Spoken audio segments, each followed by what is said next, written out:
Welcome to Neosho Wildcat Football live on kneo.org. This is a presentation of the KNEO and Neosho Wildcat Sports Network. You're now locked into the official pregame show of the Neosho Wildcats. This is your home for every sack, interception, and touchdown. Now, let's go live to the game site for all the action. And good evening, Wildcat fans. Welcome to Glendale High School. John Ball with Josh King and Luke Taylor. We are here tonight. Josh, we're going up against a guy that we've gone up against for 4 years now, different school, and Frank Tristan. Yeah, it'll be real interesting to see what he does for this program. Glendale, over the last several years, has been one of the most prolific passing teams in all of the nation, actually. They threw a lot of balls with Mike Mock being the head coach of 2 years ago, but he was dismissed just at the outset of the season. They had Joel Heeman became the interim coach last year and guided them through a 4-win season. But Frank Tristan, as you said, we are quite acquainted with his smash mouth type of football from his days at Willard. Absolutely, and he made the comment about his offensive and defensive line. He said the difference between the Ozark Conference and the Ozark COC is in the line. It's in the cables. It's in standing right there, smash mouth over one another, and he says we're going to see how our kids react once they get hit in the mouth. Well, that's going to be key, the battle of the trenches, and Neosho does bring back 7 starters on both sides of the ball on the line. We bring back 15 overall, but just 7 linemen, so you would hope that that experience would give us an edge. But no doubt, if Neosho is going to be successful tonight, it's going to come from those big boys up front paving the way. Well, Brandon Towdy, and we'll hear what he has to say a little bit earlier when we talked about the offensive and defensive line. He says, yeah, we're a little bit bigger, but he says we're a whole lot stronger, and that's going to make the difference. Well, that allows you to be physical, and there's no doubt in the Central Ozark Conference, if you're going to win, you're going to have to be the more physical team. So let's hope that a year in the weight room and all of the experience that those guys picked up a year ago will make them indeed physically strong against this Glendale team this evening. Well, the Cats have got a bunch of seniors that are back. The important thing about that is these seniors have known Coach Towdy for 4 years now. The type of offense that he's got, he said this when he first came here, it was going to take 3 to 4 years to get where we needed to be. We took a couple of steps forward 2 years ago, but then we took another big step backwards last year, only being 1-9. But I'm excited about where we're going. I think we've got a great opportunity. As Coach Towdy will say, he knows Frank Tristan. He knows him real well. And Tristan's biggest concern himself was teaching these kids how to run block. Well, and that is maybe an advantage that we have because we do have some familiarity with Brandon Towdy. Now you've got that rapport that's been developed between his athletes and the coach. But there on the flip side, Frank Tristan transforming the style of play.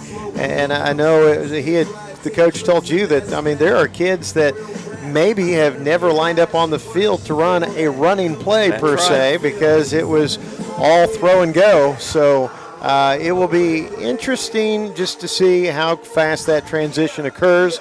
Week 1 of the season, I'm glad that we're playing week 1. You know, they say in football that you make more improvements between weeks 1 and 2 than you do rest of the season. So to catch them whenever they're in their first foray of this new offense, that could be a good thing for us tonight. It could really be a good thing with us, especially with the new COC lineup. We've got Glendale tonight here. We've got Kickapoo at our house next weekend. So what happens between now and then is going to, I believe it'll be an amazing transition. I believe we're excited about what we want to do. You saw the kids last week at the Jamboree. They had the sparkle in their eyes because they get to hit somebody besides themselves. Well, not only sparkle in the high, but they had to wear that Guardian helmet, so now they can, hear the crunch of that helmet. Now, not that they're leading with the helmet, they're going to tackle fundamentally sound, but this is the real deal. This is Friday Night Lights. This is what we've been waiting for, and everybody's undefeated, so your season is in front of you, and hopefully it'll be a grand night to be a Wildcat. Yeah, most absolutely. I believe it probably will be. This is the pregame show that's being brought to you by ProLube. We are going to take a timeout, and then we'll be back, and we'll have the keys to the Cats, we'll have the starters, and we'll have anybody else that we happen to talk to along the way.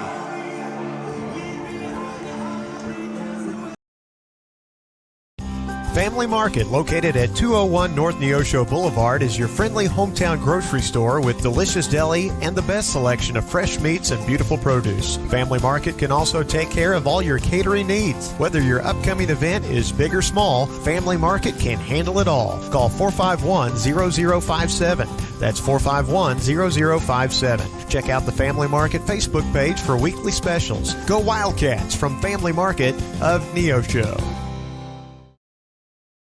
This is Pastor Barry Reel from the First Free Will Baptist Church of Neosho.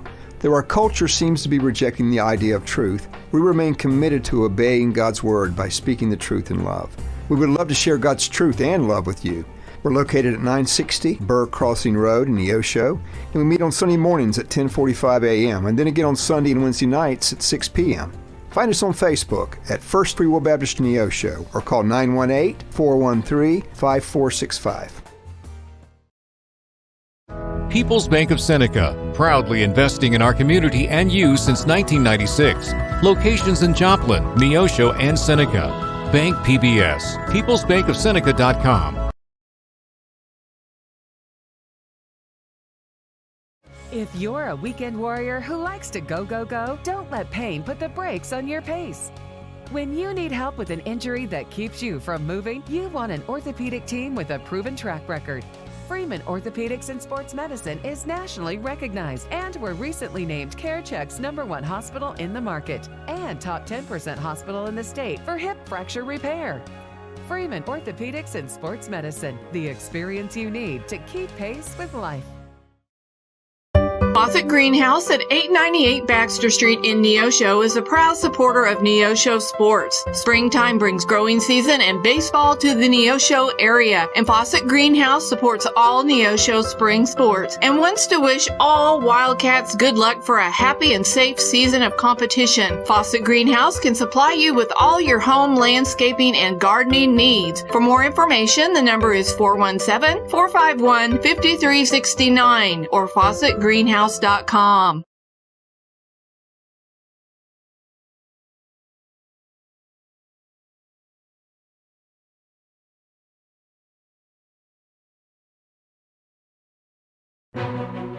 Jesus Christ said some things that don't sit well with a lot of people. Things like heaven and hell are real places, and you can only get to heaven by accepting Jesus as your personal Savior. So what do you do with that? Do you believe Jesus was a liar? That he was delusional? Or do you believe, as Billy Graham did, that Jesus Christ was exactly who he said he was? Jesus said, I am the sum total of all truth. Scientific truth, psychological truth, philosophical truth, religious truth, everything you are searching for to bring peace and joy and happiness and purpose to your life, Jesus said, I am it. You can discover more about the difference Jesus can make in your life by going to findpeacewithgod.net. That's findpeacewithgod.net. And it's from the Billy Graham Evangelistic Association. A proud supporter of local high school athletics is Numac Electric. Serving Newton and McDonald County, they provide power for area homes and businesses and want to wish all the athletes much success throughout the season. For online bill pay and account information, the website is numac.com or 417-451-1515. Numac Electric, proudly serving Newton and McDonald County, where their slogan is your touchstone energy partner. It's time for the Brandon Towdy Coaches Show. The Coaches Show is sponsored by Numac Electric. Now, here's Coach Brandon Towdy.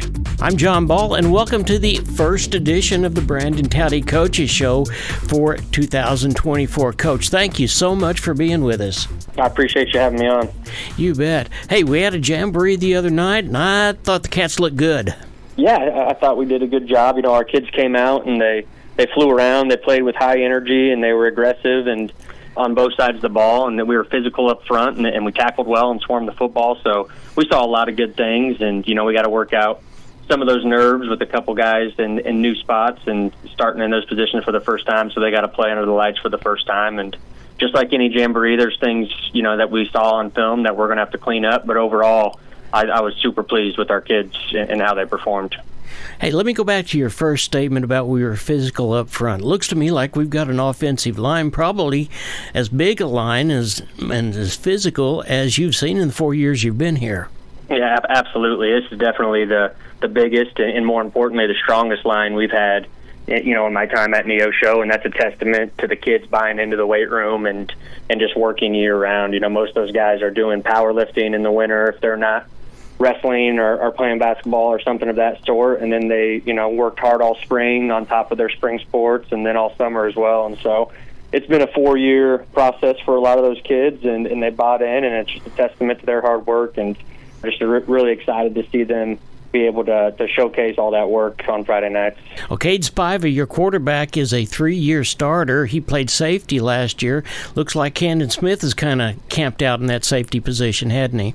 Yeah, Canton's moved to safety from corner and to kind of help replace Cade over there, and Cade's moved over to quarterback. Cade's done a great job at safety last year, but he's been a great quarterback for us as well, just kind of waiting his turn in the wings there, and we're super excited about his development over the years and what he brings to the table. And he's just a very passionate football player that loves the game, and he's a student of the game, so he just understands everything we're trying to do, and playing defense, I think, has helped him understand defenses as well, and so he's had a great summer, and we're super excited about him. He really is the consummate athlete. I had the privilege of watching him on the baseball field last year and watching the sacrifices he made, but he came out and rolled around the far end and looked like he has picked up some more speed. Yeah, he has. He worked hard in the off season in the weight room, and he's a kid that loves the weight room. And then he got with Coach Cornett and worked on a lot of his speed development and stuff like that. And so it's showing. We've seen him kind of take off a couple times there in the jamboree, and over the course of the summer, we've seen him get around the edge a few times. And when he does, he's moving, and he's a big-bodied kid. He's 195 pounds, and so he's going to be tough to bring down on top of his feet. Yeah, he really is. And talking about tough to bring down, Boston Patterson, he is a 4-year starter. I remember as a freshman, he was on the kick receiving team, and they would purposely kick the ball away from him. Yeah, Boston's been a huge part of our program the whole time we've been here, and he's played just about everywhere. He's played on defense. He's played on all the special teams, and playing some wide receiver this year as well, and so we're excited about him, and just another kid that has bought into the program and what we're trying to do. And that whole senior class is the same when it comes to that. That's just a group of kids that have believed in the standard and in the process, and I think we're going to see them reap a lot of the rewards for believing in that. I tell you, there's another kid on the ball club that became one of my favorites last year because he had that never say die attitude. That's Hudson Williams. Yeah, Hudson's, he had a breakout season last year at wide receiver, all-conference kid, and, he's only gotten better, and, we'll move him around a little bit more this year and use his skill sets, but he's just got some of the best hands I've seen on a high school wide receiver, and he just does a great job of finding holes in the defense, and he'll play a little bit of defense at that safety position as well for us this year, and a little bit on special teams, so a lot of these seniors are going to have to play multiple positions for us, and we think because of their hard work, they're going to be able to do that. Well, talk to us for just a minute or two about the new kid, the transfer from Joplin. Yeah, Noah Soriano he transferred in last winter from Joplin and fit right in with our kids, and it became one of us instantly. And he had a great spring. He was coming off an injury, but had a great spring, winning the 100-meter dash at the COC meet, and so he's a conference champion in that. And then on some school record-holding relays we had last year too. So he can flat out run, and when he was a sophomore, he was an all-conference DB at Joplin. So he's got some football in there as well. And so we're super excited. And he's came over and, like I said, just worked extremely hard and just jumped right in with our kids. And our kids have welcomed him in and made him one of us. Well, hey, at the time of this, we are in Springfield. We're getting ready to take on Glendale. Glendale, for a long time, has not had a designated backfield. That means they pass the ball almost every team. But a guy that's pretty familiar to us, and certainly to you, Frank Tristan, has moved over there from Willard, and I'm going to assume that he's going to have the same type of offense that he does have, and he mixes kind of the run with the pass. How do you feel about that? Yeah, we only have a little bit of film on them because it's Jamboree, but with the new staff coming over there. But lucky for us, we've played Coach Tristan a lot, and we kind of understand what he wants to do. He'll tailor it to fit the kids he's got there at Glendale, I'm sure. But but they're going to run the ball and hang the hat on a power run game and kind of come right at you and then sprinkle in, some of those quick passing games and use the tools they have at wide receiver and quarterback as well. And, we're familiar with him, but he's familiar with us. So it's a new school and with a new coach, but it's really, not as new as it is a lot of times just because familiarity we have with each other from the head coaching standpoint. Yeah, that's really true. Hey, good luck tonight. We will talk to you right after the ball game. I appreciate it. Go Cats. Go Cats. You've been listening to the Brandon Towdy Coaches Show. The Coaches Show is sponsored by New Mac Electric. We'll be back with more Wildcat football after this on the KNEO and Neosho Wildcat Sports Network. Locally owned, operated, and here for you. Check out the new face of the Neosho Daily News, covering Newton County, highlighting area residents, businesses, school news, sports, and more. Find us on Facebook at Neosho Daily News or call 417-451-1520. Go get 'em, Wildcats!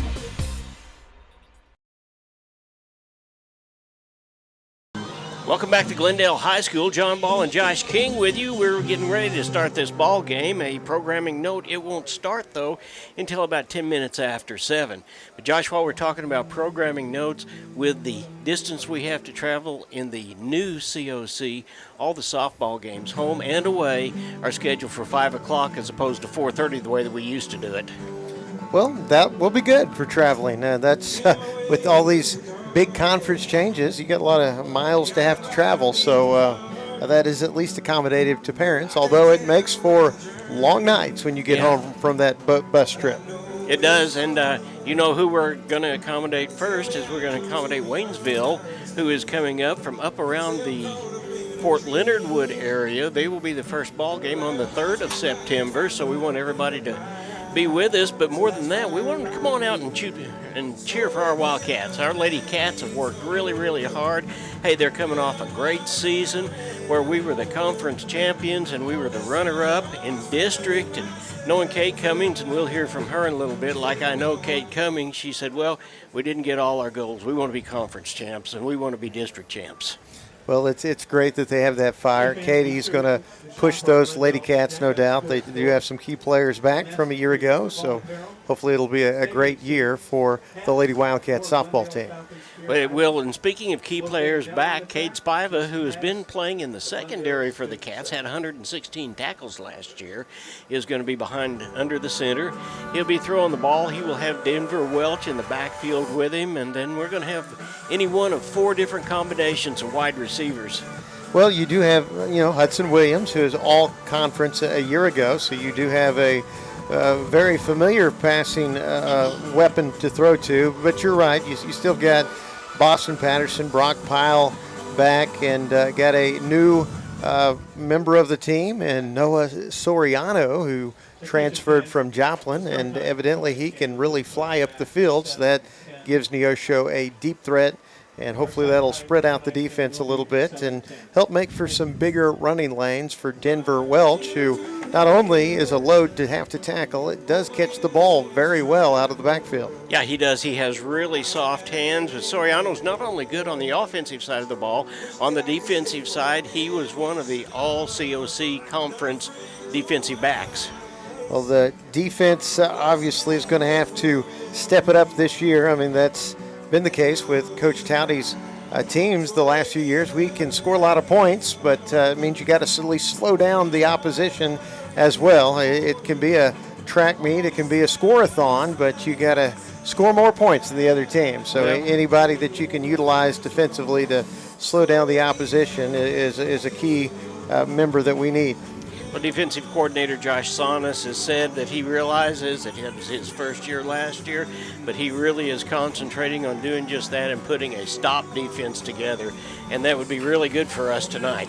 Well, you keep talking about how it's the 4th year of Coach Towdy, and you bring back Coach Sonis again. It's just having continuity helps so much when you're building a program, breeding familiarity. You got to have that, and sometimes it takes a few years to arrive at where you want to get to, and Neosho in part building in a process, so it is good to have some returning members in that coaching staff. Well, this is the pregame show. It's being brought to you by ProLube.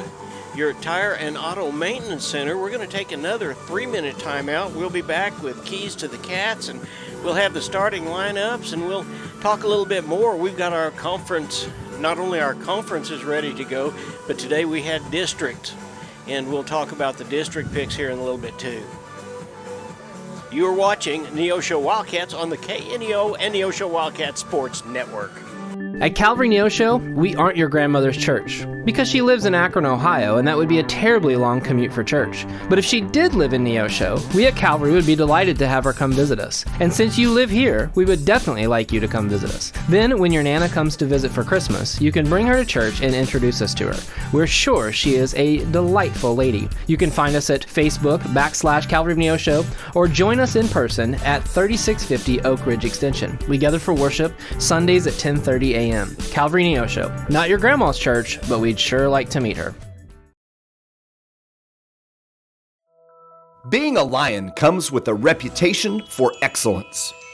Whether it's in the classroom, on the court, or in the community, Lions are leading the way.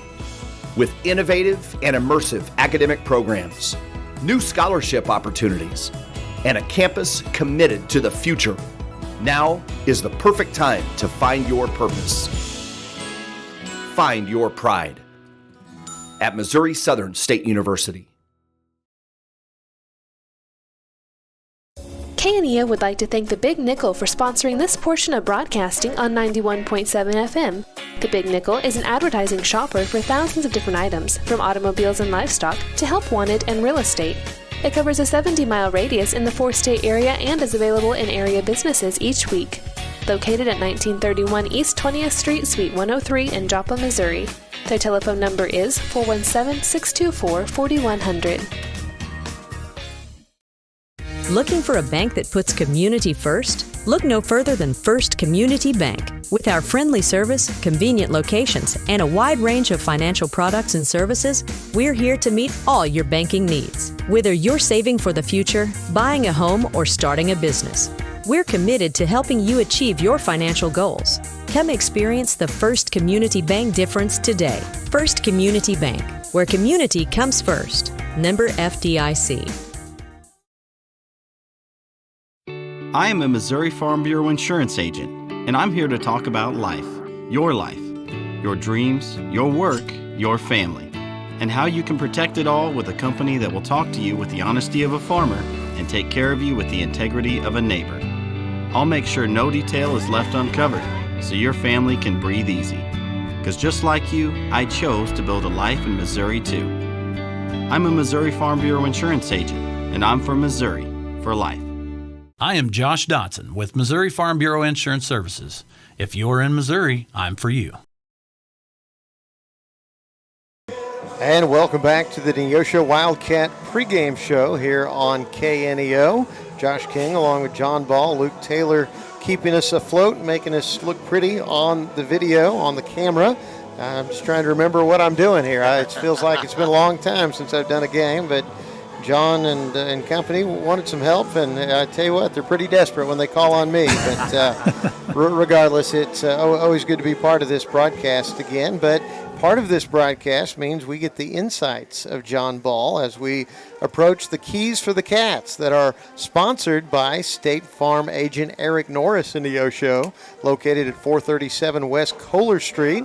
Eric and his team offer a variety of insurance services for individuals and businesses. Learn more online at ericnorrisinsurance.com or by phone at 417-451-6666. Go Wildcats. All right, John, what do you think the keys for the Cats are tonight? I tell you, Josh, some things never change, and we're going to spell the word cats, and we're going to talk about what we've got to do to be able to win. C stands for compete, but we've got to compete completely. Both sides of the ball, and in the kicking game, in the receiving game, all the way around. This is the year of the Cats.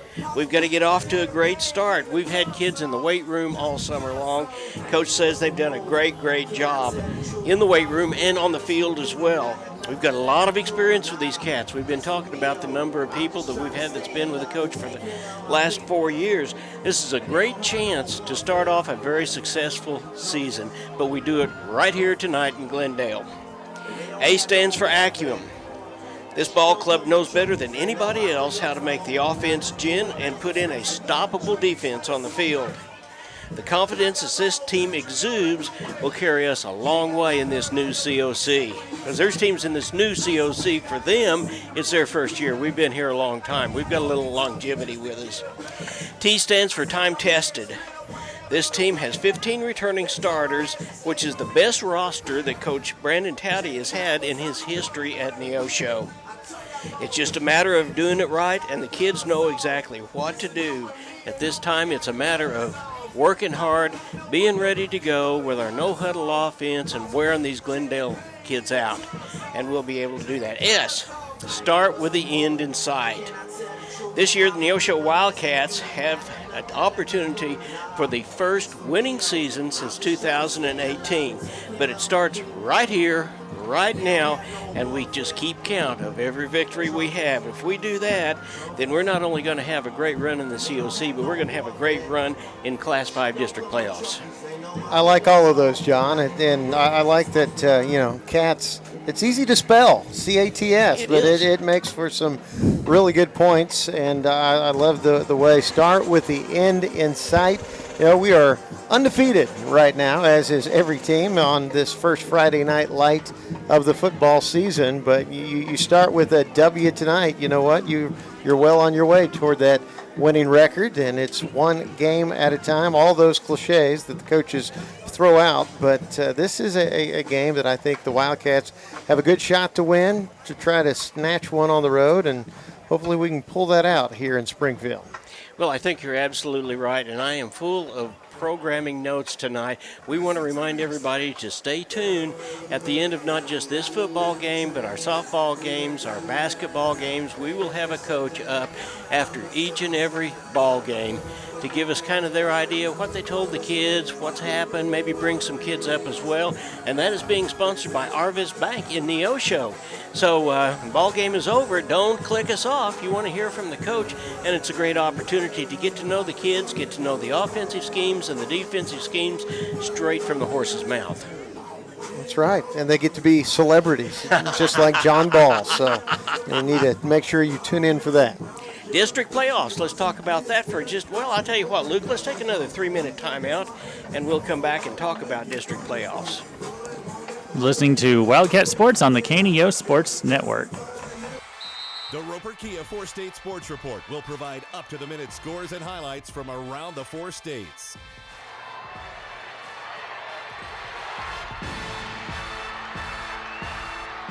With ultimate local coverage from all your favorite teams. The Roper Kia 4-State Sports Report, weeknights at 6 and 10 p.m. People's Bank of Seneca, proudly investing in our community and you since 1996. Locations in Joplin, Neosho, and Seneca. Bank PBS, peoplesbankofseneca.com. Happy Egg supports the family farmer because they've seen the difference a choice like this can make. Now you can grow for Happy Egg and choose to raise hens the right way, the happy way. When you grow for Happy Egg, you're growing for a family-owned and operated business. You're raising happy hens on 10+ acres who will lay happy eggs. You're working for yourself. As a Happy Egg grower, you'll receive new flock cost support and yield-based compensation. Visit happyegg.com/grower to apply today.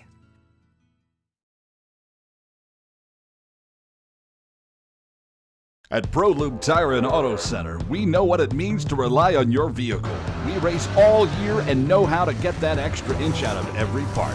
Precision, quality, and reliability are not just words to us. It's what we do every day. We know you rely on your vehicle to perform for your family. From oil changes to full-on repairs, ProLube gives you the best racetrack team experience, so you can be worry-free. ProLube Tire and Auto Center, where we get it right on the road and the track. The Roper Kia 4-State Sports Report will provide up-to-the-minute scores and highlights from around the 4 states.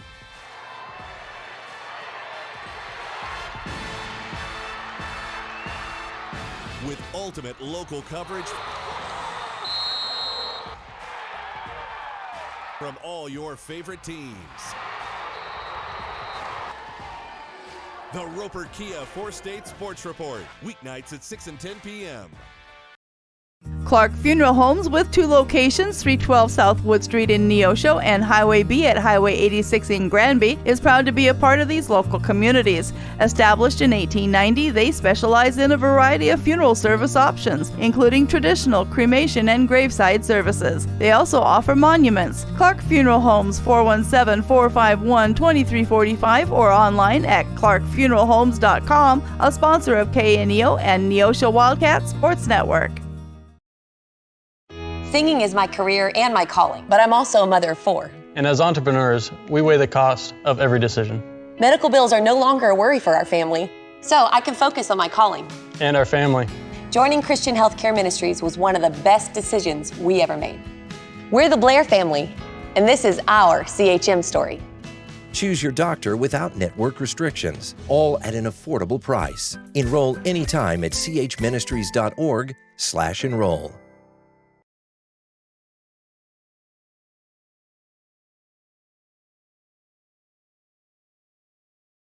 All Wildcats all the time. Check out the Neosho Wildcats dedicated video portal on kneo.org.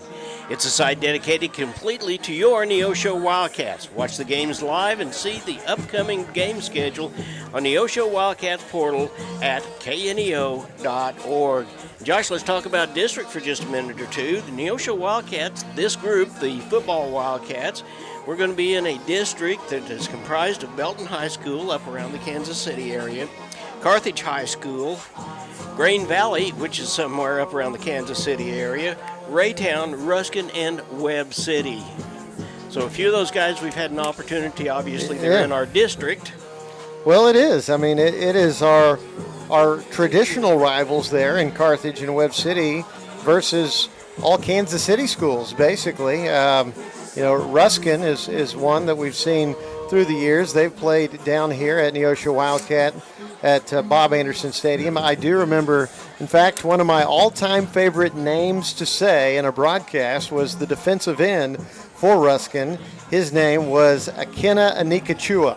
Oh. It took me a little bit to get that down, and I have never utilized tobacco products, nor do I endorse them, but how I remembered his name is thinking, I need to sneak a Chua, and his name was Akina Anikachua, but he played for Ruskin, but I most affectionately remember Ruskin. It was from the Neosho Holiday Tournament when the Wildcats rallied from, I believe it was 14 points in the second half. That was against the Ruskin Golden Eagles, and that is when Tyler Cheney hit the shot, it was called. And I know the guy that put that in the newspaper, the shot, all the way across the sports section there, but that was against the Ruskin Golden Eagles. So we've had our encounters with that squad, but it's going to be Southwest Missouri versus Kansas City to decide the district. And if I were to be a betting man, which I'm not, I would still favor our Southwest Missouri schools. Obviously, Webb City, Carthage, great tradition, but hopefully the Wildcats will be in contention this year as well. Very much so, and I will tell you, when I interviewed Tyler after he got the job at the helm of the girls' basketball team, I said, Tyler, do you remember? Yeah, I remember it. He knew exactly how many feet away it was and what happened. Looks like the band is out here. I did not listen to see if we're getting ready to have the national anthem, but maybe there's some people getting ready to stand. I hear a drum roll. I think perhaps it is the time. Let us honor America as our own Glendale Falcon Regiment performs our national anthem.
And with that, a nice rendition of being able to honor America as we do most every sporting event that we have. The field out here is one that is turf. It's been here for a long, long time. In fact, it was one of the first turfs in southwest Missouri, and it's had its wear, but it stood up really, really well.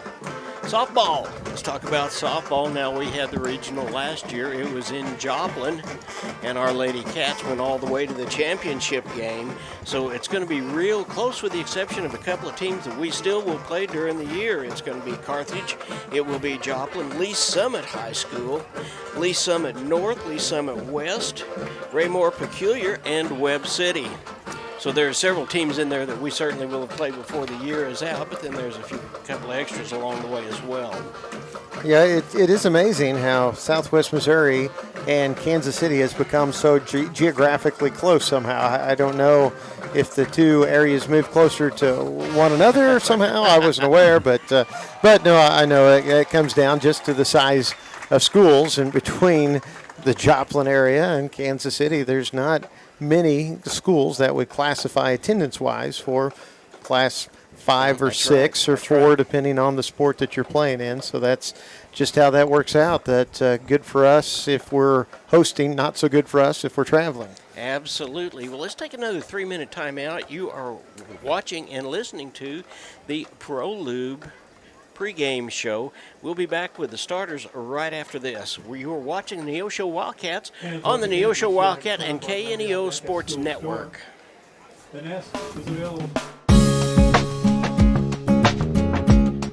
Hi, this is Pastor Mike from Calvary of Neosho, and I want to take a few moments to give you hope today.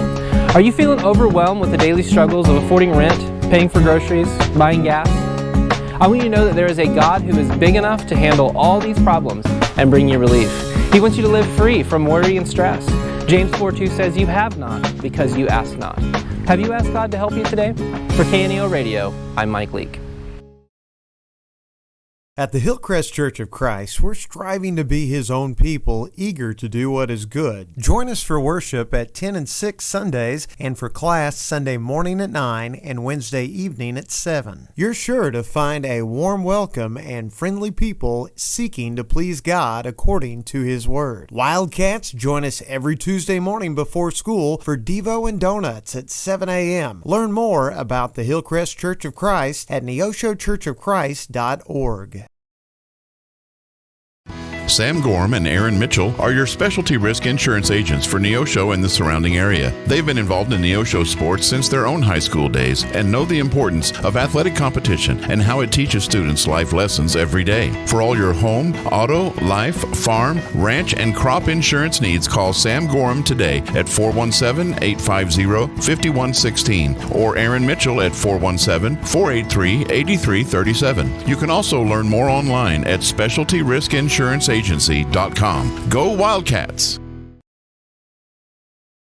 Every team knows that the two-point play can be a winning move. State Farm agent Eric Norris and his team are here to help you go for two by combining your home and auto insurance. It's a great call and saves you time and money. So go for the win and score big savings by combining your home and auto. It's just another way to help life go right. Call State Farm agent Eric Norris at 417-451-6666 for more information. And go Wildcats!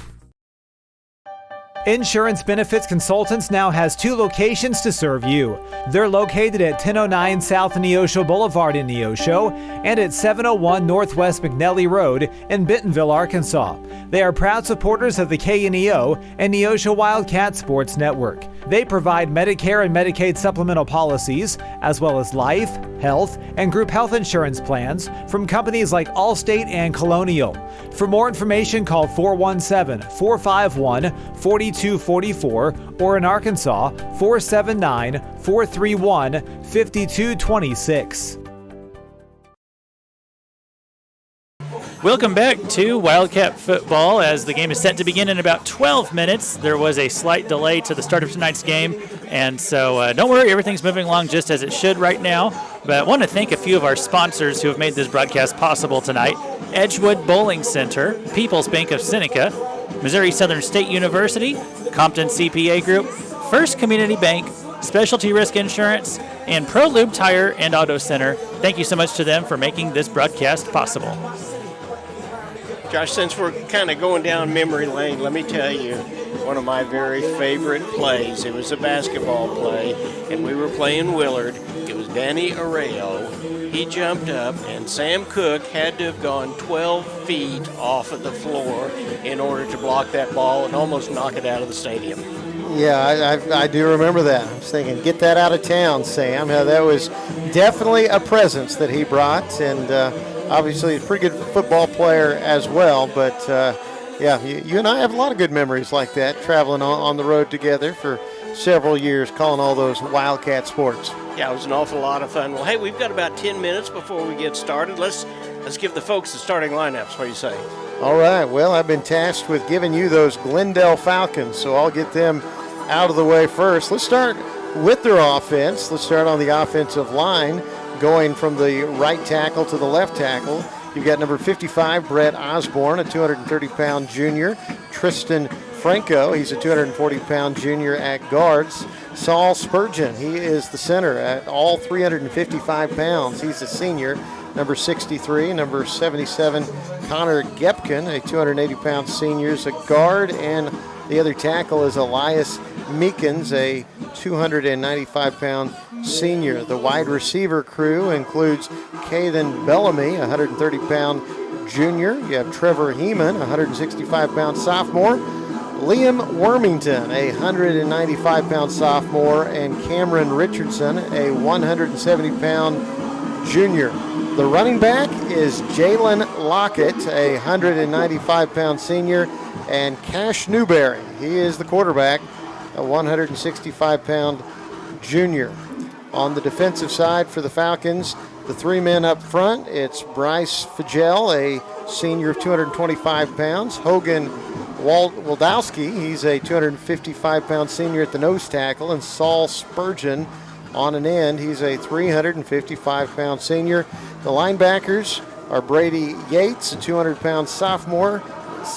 Derek Washington, a 200-pound junior.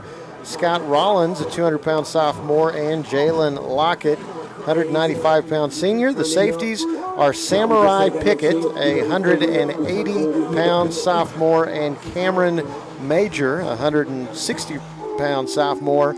And the corners are Caden Bellamy, 130-pound junior, and number 4, Cameron Richardson, a 175-pound junior. So there are the Falcons. All right, and for your Neosho Wildcats, coached by Brandon Towdy. Offensive coordinator is Dalen Whitehead, and the offense looks like this. Quarterback is going to be number 7, Cade Spiley. In the backfield with him will be number 4, Denver Welch.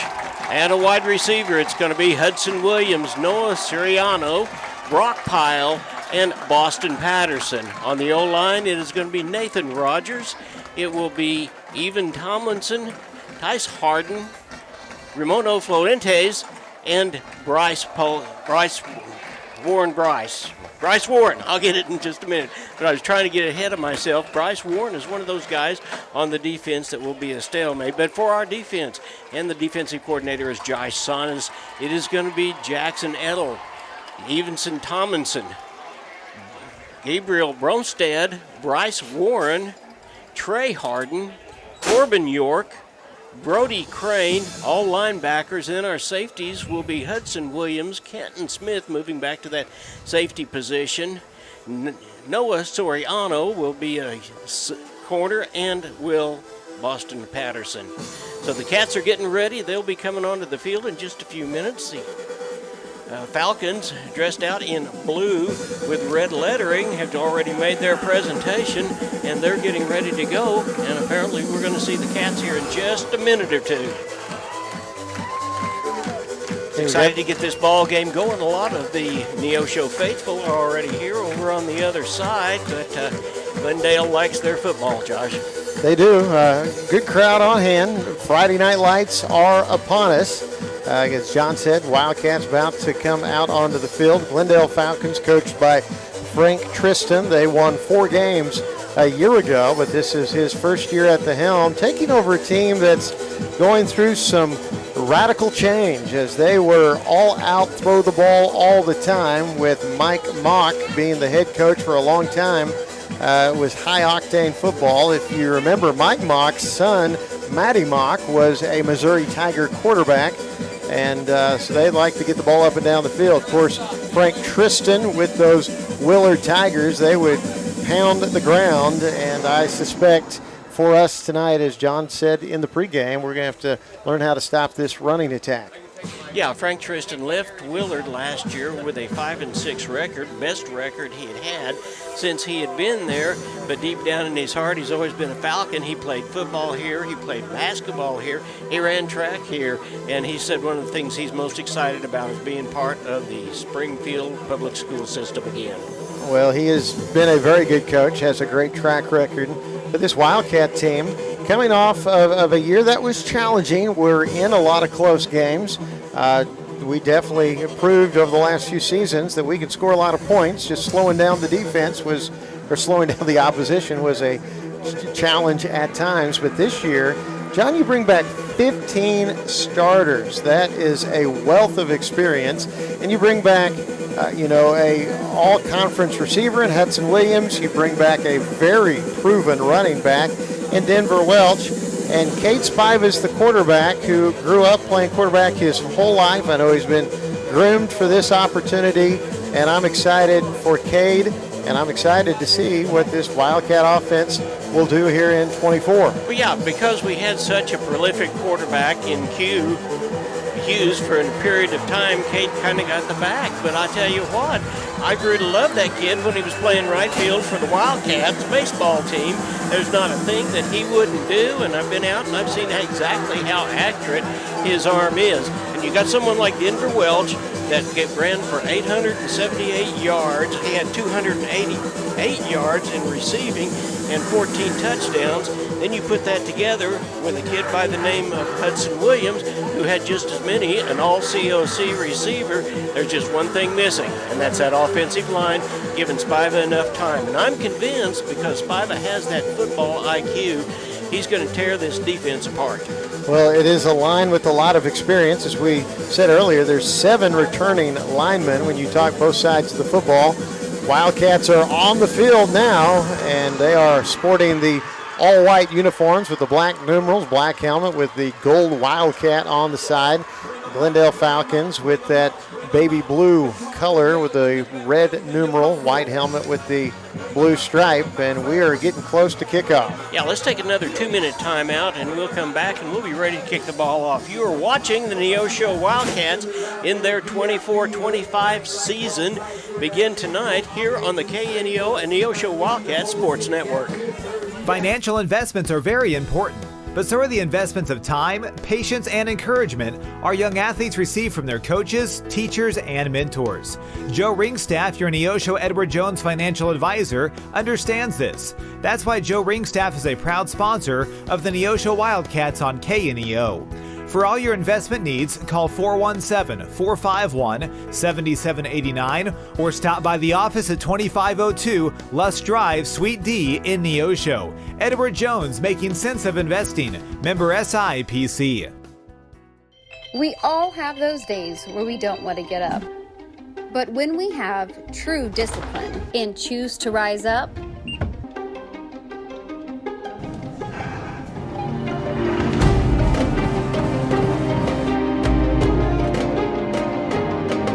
we become the best version of ourselves.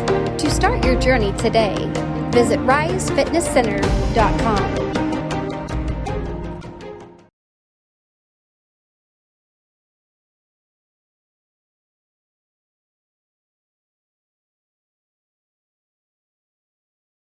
You found it, the ultimate car wash, the one that leaves your vehicle looking brand new every single time. Do we have a prep team that pre-washes? You bet. Over 300 ports applying soap to your vehicle? Yes, sir. 40 high-pressure nozzles providing over 2,500 psi of pressure? Who wouldn't? Buff and dry features that dry your car along with combined 100 horsepower blowers? Try 150. Be careful, we might just blow you away. McKay Quality Roofing is a proud supporter of KNEO Radio and the Neosho Wildcat Sports Network. They are located in their new offices at 8115 South Neosho Boulevard. They specialize in roof removal and replacement of residential and commercial properties. In order to serve you better, they have offices in Neosho, Cassville, and Grove, Oklahoma. Call McKay Quality Roofing at 417-455-3326 for a free quote or online at McKayQualityRoofing.com for more information. And go Cats! Hi, I'm Pastor Mike of Calvary of Neosho, and I want to take a minute to share grace with you today. And what is grace? Grace is when someone gives you something that you don't deserve. I haven't done anything to deserve God's forgiveness, but He gives it by His grace. I haven't done anything to deserve God's love, but He gives it by His grace. I haven't done anything to deserve a bright future, but God has made a way for me to have one by His grace. Titus 2 says the grace of God has appeared that offers salvation to all people. Have you accepted that gift of grace? For KNEO Radio, I'm Mike Leake. And welcome back to Neosho Wildcat football. We just had the coin flip. Neosho on the field had Denver Welch, Trey Harden, Cade Spiva, and Boston Patterson representing as captains. And so far they're 0 for 1 on the coin flip as they lost the toss. However, Glendale deferred to the second half, so Neosho will start with the ball. Wildcats will defend the east end zone. John, you ready for this? I'm ready for it to go. I'm ready to get after this. For Cats, we have seen in the past about the third play out of the ball game when they received the ball first. The ball went to a wide receiver then, Tyrone Harris, who now since has transferred to Seneca. But with the amount of people that we've got and the amount of backs that we've got, look for that to jump and jump very quick. Trevor Heeman is going to kick it off for the Glendale Falcons. The Wildcats have back Noah Soriano and Boston Patterson. Wildcats going left to right on your internet dial, if there is such a thing. We're ready for some football. The okay is given. Here is the kick by Heeman. End over end. Patterson's going to, no, it's going to be Soriano from the 7. Up the middle, got by a tackler, works to the left side, stood up at the 18-yard line, and that's where the Wildcats will begin. First down and 10, Neosho, and Cade Spiva and troops will come to the ball. Well, Coach Christian's kicker, who also his dad is the offensive coordinator, had a lot of hang time on that kick, and that's what you want to see, and did not let Soriano get too far down the road before there was a whole mess of Falcons there. They're going to put the ball down at the 19. Neosho with the pistol formation. 2 receivers out to each side. Denver Welch on the left hip of Cade Spiva. Spiva now looks to the sideline. We'll have an audible. New play coming in from the sideline. Neosho exclusively no huddle. And Spiva, he's going to have designed run back through the right side. Good yardage. In fact, he's got a first down to the 30-yard line. A gain of 11. It'll be first down and 10 Neosho. What we saw with the speed of Cade Spiva is he is a double threat. When it comes time for the RPO, you never know what is going to happen because he's got the speed to do exactly what he did that time. Here we go. Gives the ball. Welch running right side. This time the Falcons were ready for it as they string it out and drop Denver for a loss of a few yards. It'll be second down and long with the ball being put down about the 28-yard line.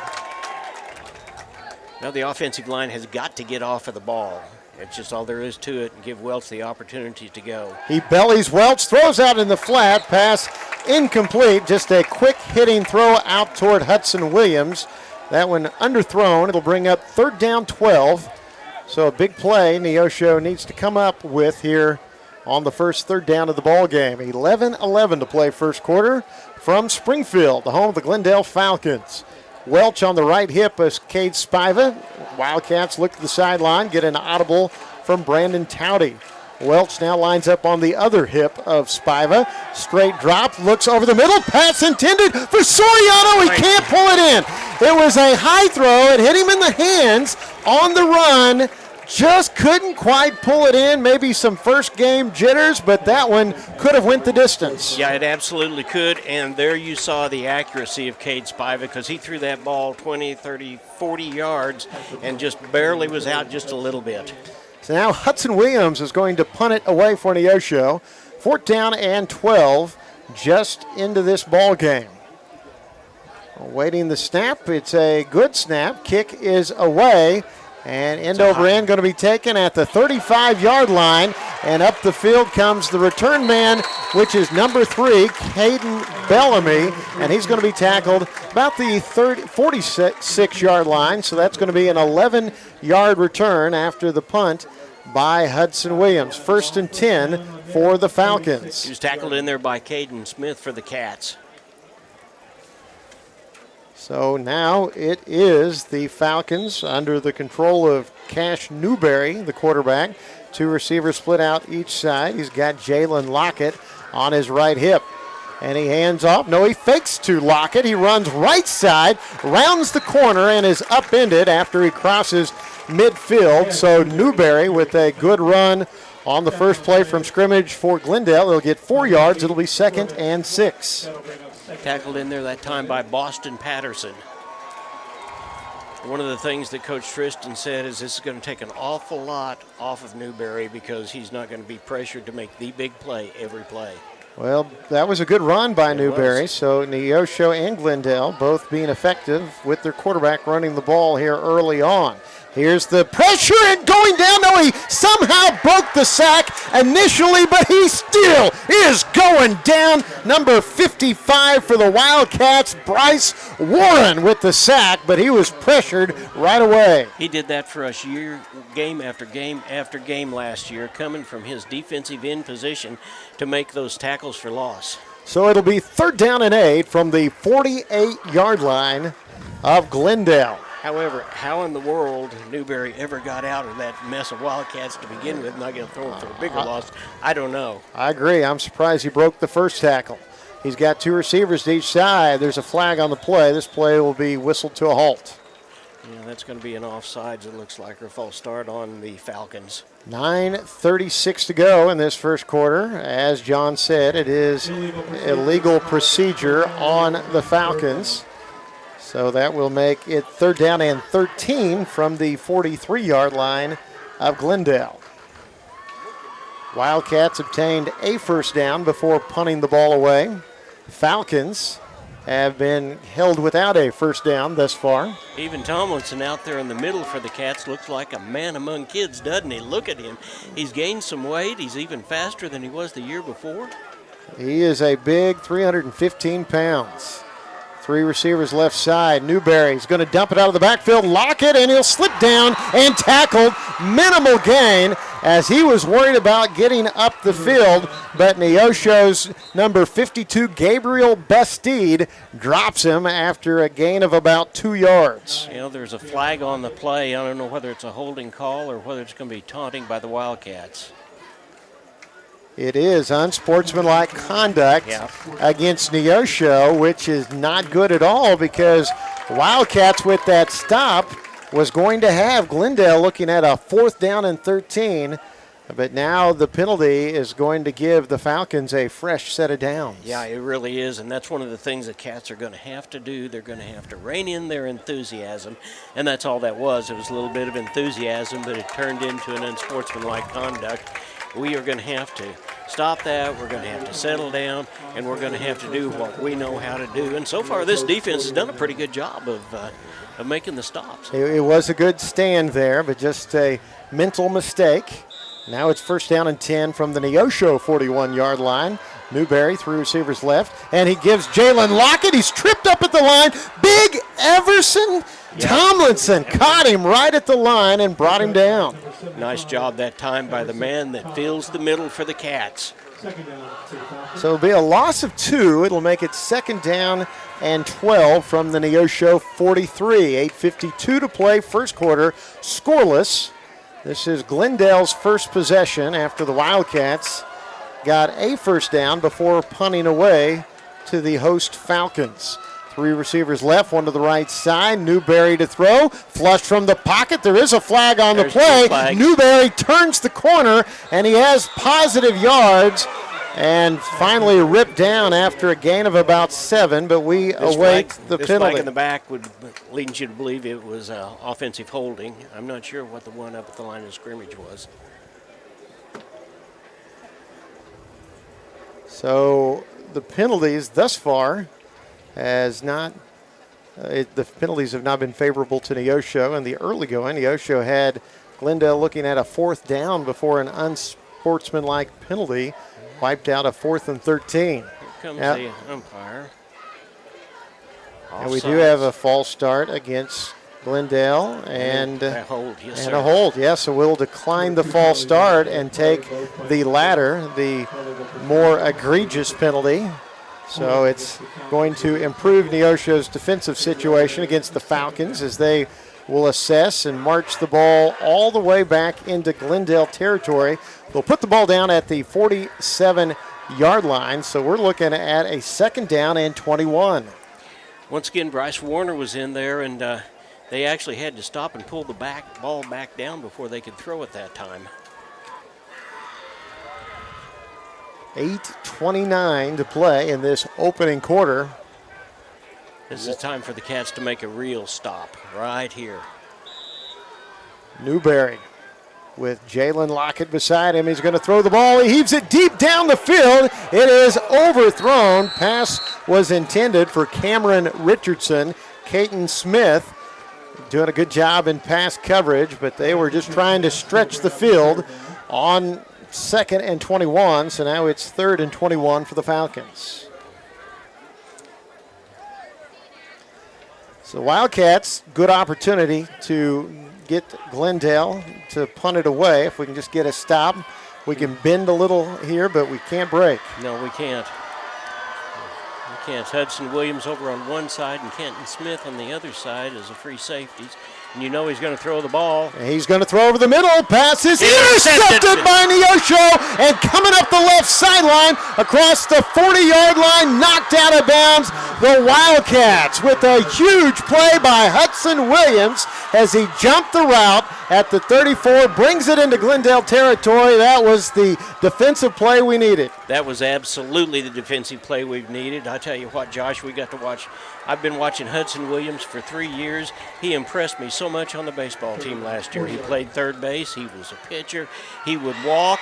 He took more walks than anybody else because he was willing to make those kind of sacrifices. So Hudson Williams with the INT and a 26-yard return there following.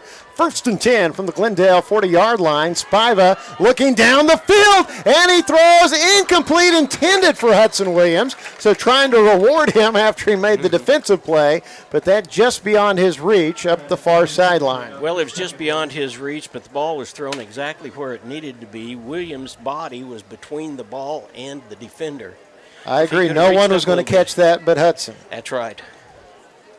So 7:39 to play in the first quarter, and both teams perhaps working out their jitters to start the season. Spiva gives Welch. He's trying to bounce it to the right side, and he is caught and brought down after a minimal gain. So it's going to be 2nd down and long. Well, let's give him about 3.5 yards. We'll say 3rd down and 7 for the Wildcats.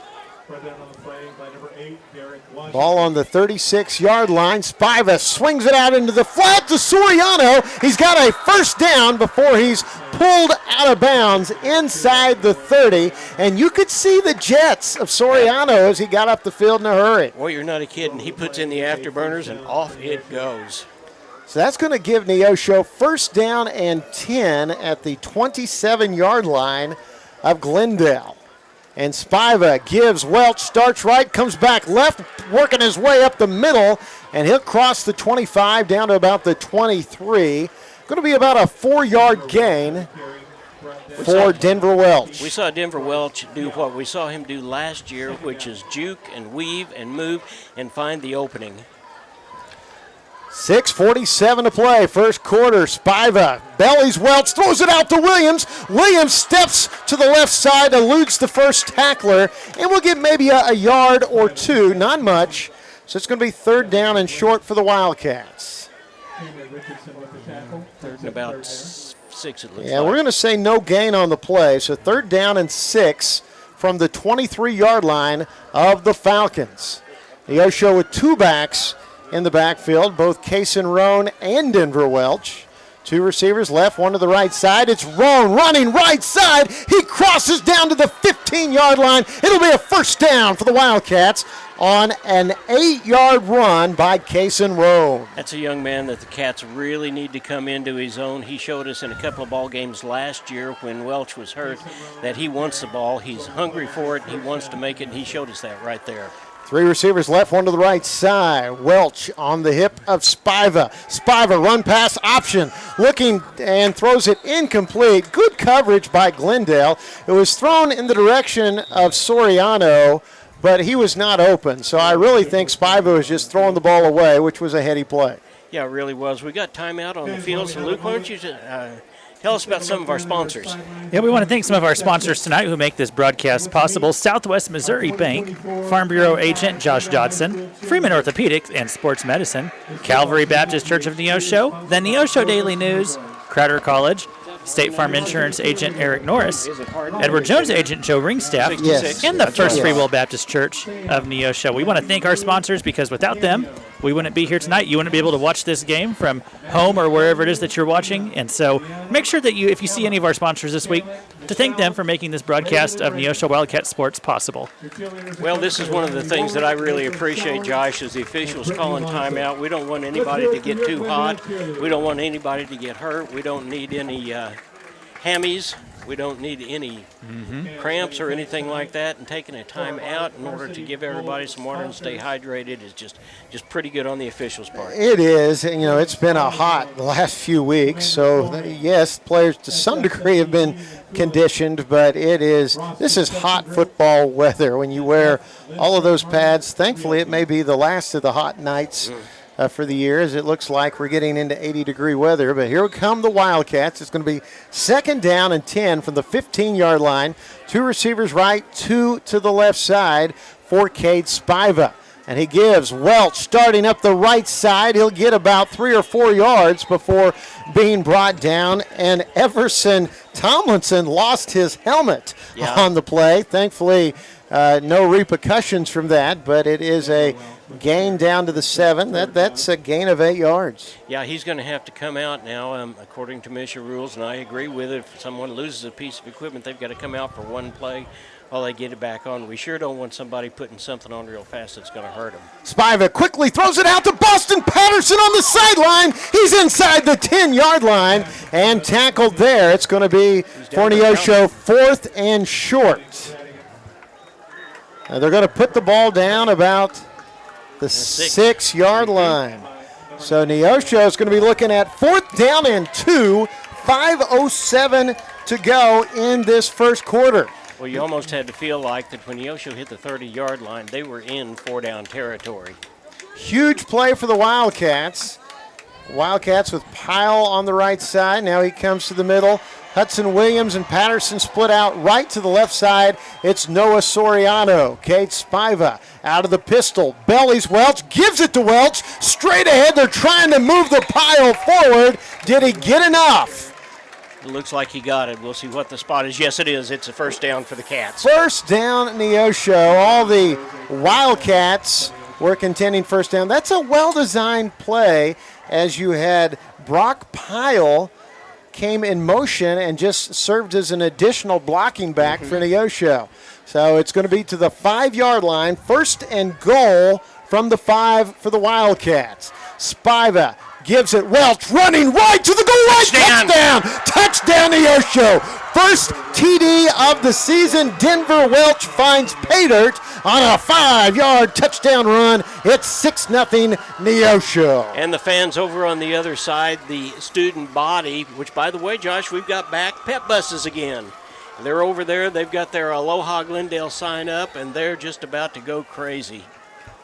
So Denver Welch puts the Wildcats on top. Now Neosho will try and get the point after from Will Ebbinghaus. 130-pound junior. Chase Kivett with the holds down, kicks up, and good. It's 7-0 Neosho on top of Glendale. 4:23 to go in the opening quarter. We take this break. You are listening and you are watching in the KNEO and the Wildcat Sports Network. Today's Wildcat game is brought to you by Edgewood Bowling Center of Neosho, Missouri. Located at 2811 Gardner Edgewood Drive, they now have new synthetic lanes for adult and children bowling leagues and a smoke-free environment. They also have a certified pro shop and hosting for private parties. They offer Cosmic Glow Bowling on Fridays and Saturdays after 9 p.m. To learn more about Edgewood Bowling Center and their leagues for adults and children, the phone number is 417-451-4505. Compton CPA Group PC, located at 112 North Wood in Neosho, is a full-service accounting firm and is proud to support the Neosho Wildcats. Compton CPA Group PC can assist you at every stage of your financial life and help you work toward your financial goals. From tax preparation to bookkeeping services, Compton CPA Group PC has you covered. For all your tax and business affairs, call 417-451-2932 or learn more at ComptonCPAGroup.com.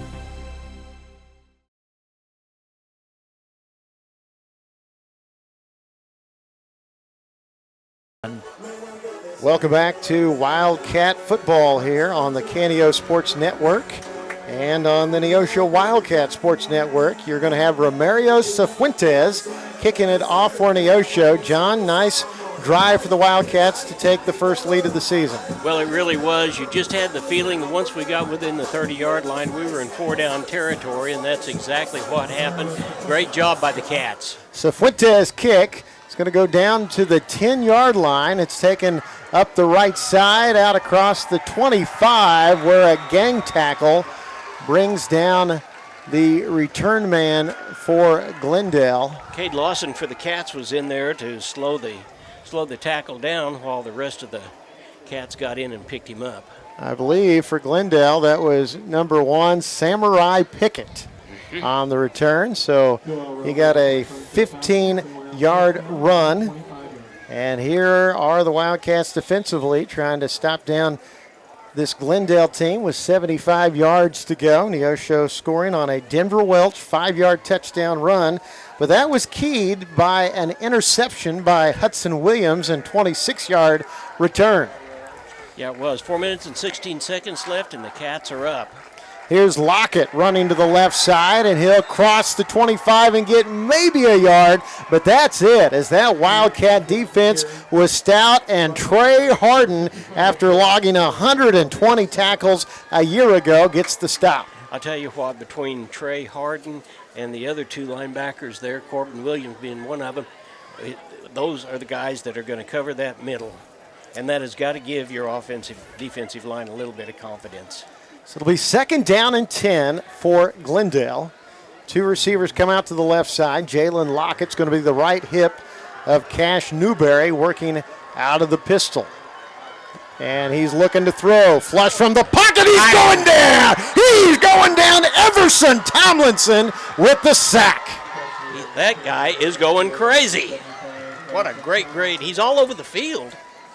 And as we said earlier, for someone who weighs 315 pounds, that ain't bad to be all over the field like that, is it? Not at all. It's a loss of 3 yards. Substitution for the Falcons coming in is number 7, Brady Yates. Falcons come to the ball. Of course, Falcons have a 355-pound center there in Saul Spurgeon.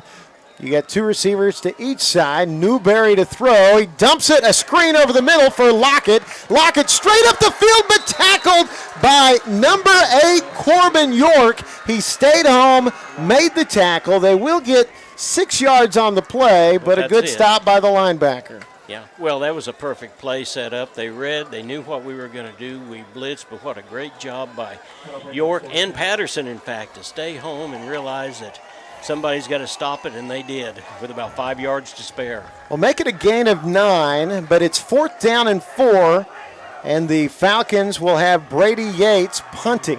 Yeah, Soriano and Patterson are back deep. So Brady Yates, he's a 200-pound sophomore. We've got 2 minutes and 5 seconds to play in the first quarter. And we've got Neosho indicating delay of game against Glendale because it was. They ran out of time. I could see Neosho linebacker Dylan Tyler. He was watching that clock, and he was saying, time's out, time's out. And now Glendale Frank Tristan will call a timeout. 2:03 to go. First quarter, Neosho leads the Falcons 7-0. We'll take a quick break. You're listening to and watching the KNEO Sports Network and the Wildcat Sports Network. I'm a Missouri Farm Bureau insurance agent. I'm for working hard for what you get and then protecting what you've got. Your home, your vehicles, your life. I'm for making an honest living and taking pride in what you do, and for giving back to the community I call home. I'm for serving my clients with the respect and dignity you would expect from the farmers that started this company. And though I know you probably hope you never need me, I'm here for you when you do. I'm a Missouri Farm Bureau insurance agent, and if you're a Missourian, I'm for you. I am Josh Dotson with Missouri Farm Bureau Insurance Services. If you're in Missouri, I'm for you. Keep up with the latest Neosho broadcast, ball game schedule, and be sure and like us on Facebook at facebook.com KNEO Radio. Follow us on Twitter at KNEO 91.7 Sports, or download the KNEO, and there's the ball that's kicked.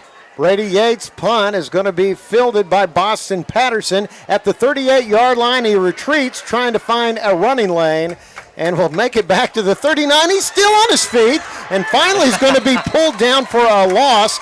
He's going to end up losing about 9 yards. He covered about 40 yards, it seems, going back and forth before he was finally brought down. But Neosho will have the ball for its third possession after the Wildcats drove down the field and scored on the Denver Welch touchdown last time we had the ball. Well, should Boston Patterson have followed the ball on down, go straight down the field? Yeah, but I tell you what, the kind of enthusiasm he has, he's been doing this since he was a freshman, and he just knew he had enough confidence in himself that he would get out of it. He was trying to make something happen. You're right. Here's 4 receivers set, and Spiva throws pass incomplete, intended for Brock Pyle. He went to a knee to try to make the catch, just didn't haul it in, so it'll be 2nd down and 10. Once again, that was still a pretty good pass from Spiva. He threw it in exactly where he needed to throw it. So it'll be 2nd down and 10. Pyle, kind of the Y receiver. 3 receivers, right, 1 to the left side. High snap. Spiva does pull it in. He's rolling right. He's looking downfield. He's going to keep it. He took a big hit, but he gets a yard or so. And you could hear the reaction of the Glendale crowd. But I'm telling you, John, I thought Spiva took the hit, and he didn't really. He wasn't the worse for the wear at all. No, absolutely not. But I'll tell you, the officials wanted to get another unsportsmanlike conduct for taunting. That certainly could have happened over there on the Glendale side, but Spiva's back up, and so that's what we said. He is a dual threat, and he is a tough, tough kid. 3rd down and 9. Neosho needs a big play. Spiva to throw, looking down the field to the right side. It is caught. It's a 1st down catch. Coming back to the ball was Boston Patterson, and that was a button hook pattern right on the sideline. Credit to Patterson, left his feet, came back to the ball, and made the catch. Yeah, those are the things that are going to make the quarterback more and more confident when he sees his receivers make a play like that. That was an 11-yard gain. Spiva going for Patterson again. Incomplete. Good pass coverage. Downfield, number 4, Cameron Richardson, as he just went straight down the field, put his hands up. But do we have a flag anyway? There is a flag. Going to be holding against Neosho. So 2nd down, 10, and John, you talk about Cade Spiva with that high IQ. You can see as this game's progressing, to me, he's looking more and more comfortable there. It's his first varsity start at quarterback. Obviously, he's been a great defender, but it's just going to be a matter of time for him to find his rhythm, and he's going to be a player for us. Yeah, there's no doubt about it. I think he is a big part of this offense, he knows, but he's getting more and more comfortable using his tools. 10-yard penalty on the holds from the 33. Good block by Welch, and a pass completed over the middle. It's going to be a short gain. That was caught by Hudson Williams down to the 39. It's a 6-yard gain. So Neosho going to be looking at 2nd down and about 14 with under a minute to play in the first quarter. Neosho leading 7-0. Well, you're absolutely right. That was a great block by Welch in order to give Spiva enough time to see Williams and throw the ball. Welch comes in motion to the right side, flag on the play. Maybe an illegal shift could be coming here against the Wildcats. We await the indication from the White Hat. We have a false start, legal procedure against the Cats, so it's going to make it now second down and 19 yards for Neosho. Ball down at the 35-yard line. 41.5 seconds left in the first quarter, and your Neosho Wildcats are up by a score of 7-0 over the Glendale Falcons. It's second down. Scoreboard says third, but it is second. But in our favor, I think that was a 4-yard penalty. I'm not sure how that happened. Here's Spiva to throw. Looking downfield, flush from the pocket, and he's going to heave it down the sideline. Incomplete. Just throwing the ball away. Ball was intended for Brock Pyle, but good pass rush by the Falcons, good coverage downfield. That's really all Cade could do. Well, absolutely, and that shows the maturity of a quarterback, as you said, has not started under center. This is very first, and he knew there was nothing to do but throw that ball away, and he was not going to get tacked for another loss. So ball on the 35-yard line, 26.4 seconds to go in the opening quarter. Three receivers left, one to the right side. Spiva rolls left. He's got a safety valve in Pyle, sends him in motion, throws it downfield for Pyle. Pyle makes the catch. It'll be a nice gain, but Neosho needed 18 yards. And we move the ball. We're going to have fourth down. It's going to be a gain of 14 on the pass to Pyle. That was great communication between Spiva and Pyle. It appears we're going for it. We may have got a gift-wrapped first down. Great job. Nice job. Neosho quickly on the ball, and a hard cadence, I'm assuming, from Cade Spiva drew the defensive end into the neutral zone. And Neosho with the first down. I tell you, we had a crucial penalty go against us in the first quarter. How about that penalty? Yeah, there we go. Absolutely. There again, you talk about Cade Spiva. He looked things over. I'm going to say exactly what you said. It was a hard count, and it got the Cats first down. That's going to be the final play of the first quarter. It'll be first down 10 Neosho from the Glendale 46 when we come back. Neosho on top of the Falcons in Springfield, and you are watching KNEO Sports and the Wildcat Sports Network. Tally Tire at 18152 East Highway 86 is a proud supporter of local high school athletics. Tally Tire is your full-service car and truck headquarters. They carry name-brand tires such as Nexen, Mastercraft, and Uniroyal, ATC camper shells and bed covers, and do oil changes and tune-ups. Call Tally Tire today for all your automotive needs at 417-451-0457 or online at tallytire.com. Every team knows that the two-point play can be a winning move. State Farm agent Eric Norris and his team are here to help you go for two by combining your home and auto insurance. It's a great call and saves you time and money. So go for the win and score big savings by combining your home and auto. It's just another way to help life go right. Call State Farm agent Eric Norris at 417-451-6666 for more information. And go Wildcats!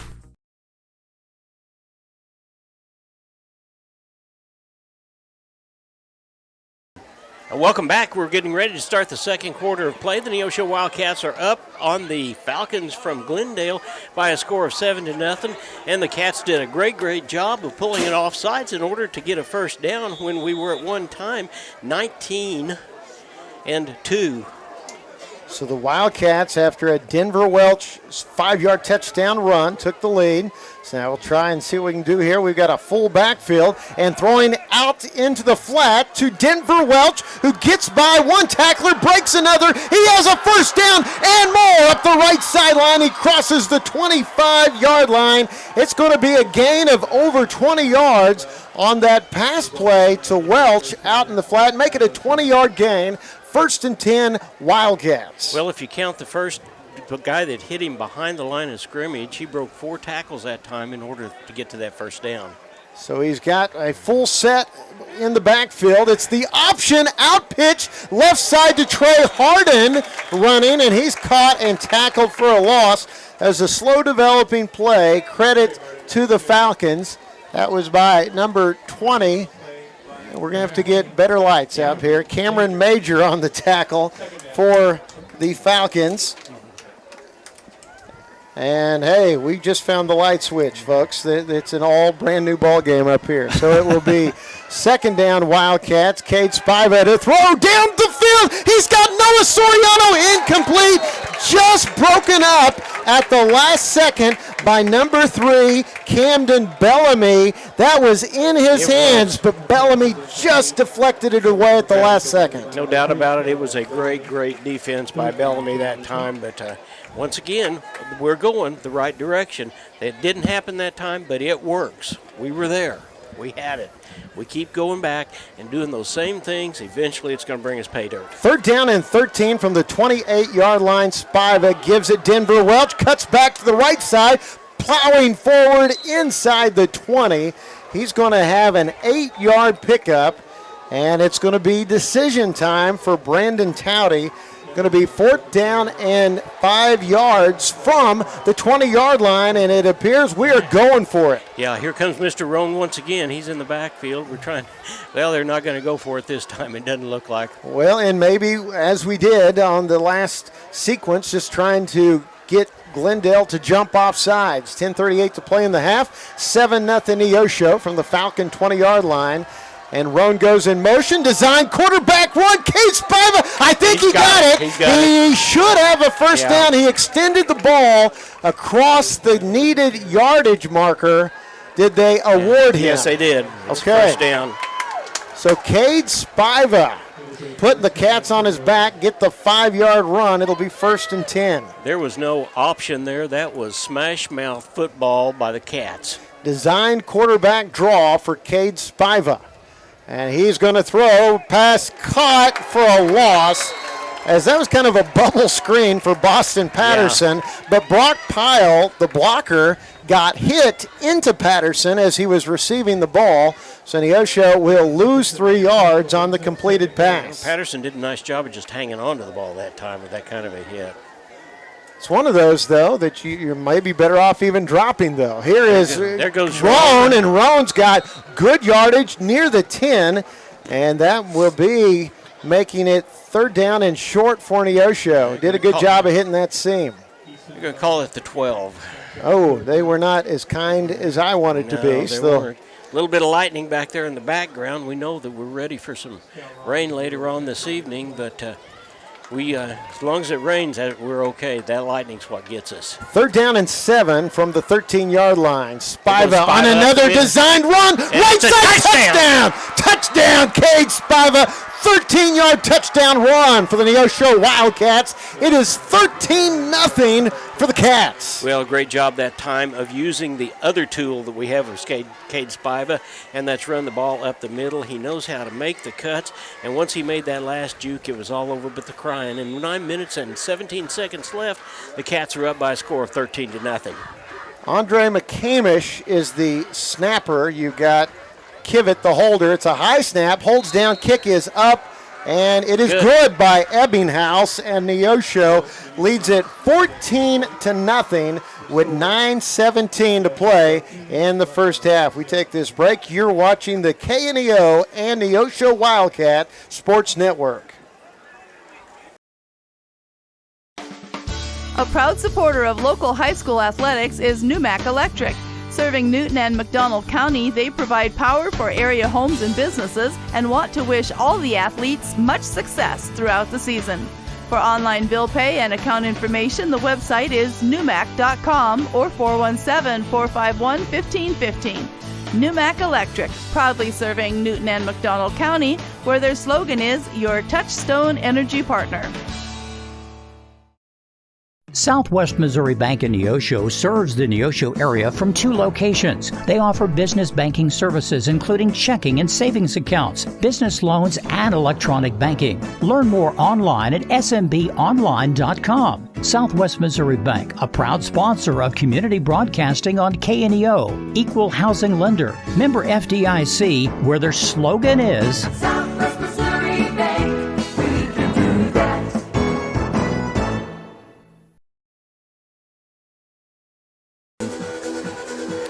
Welcome back. It is the 9 minutes and 17 seconds left in the second half, or the first half.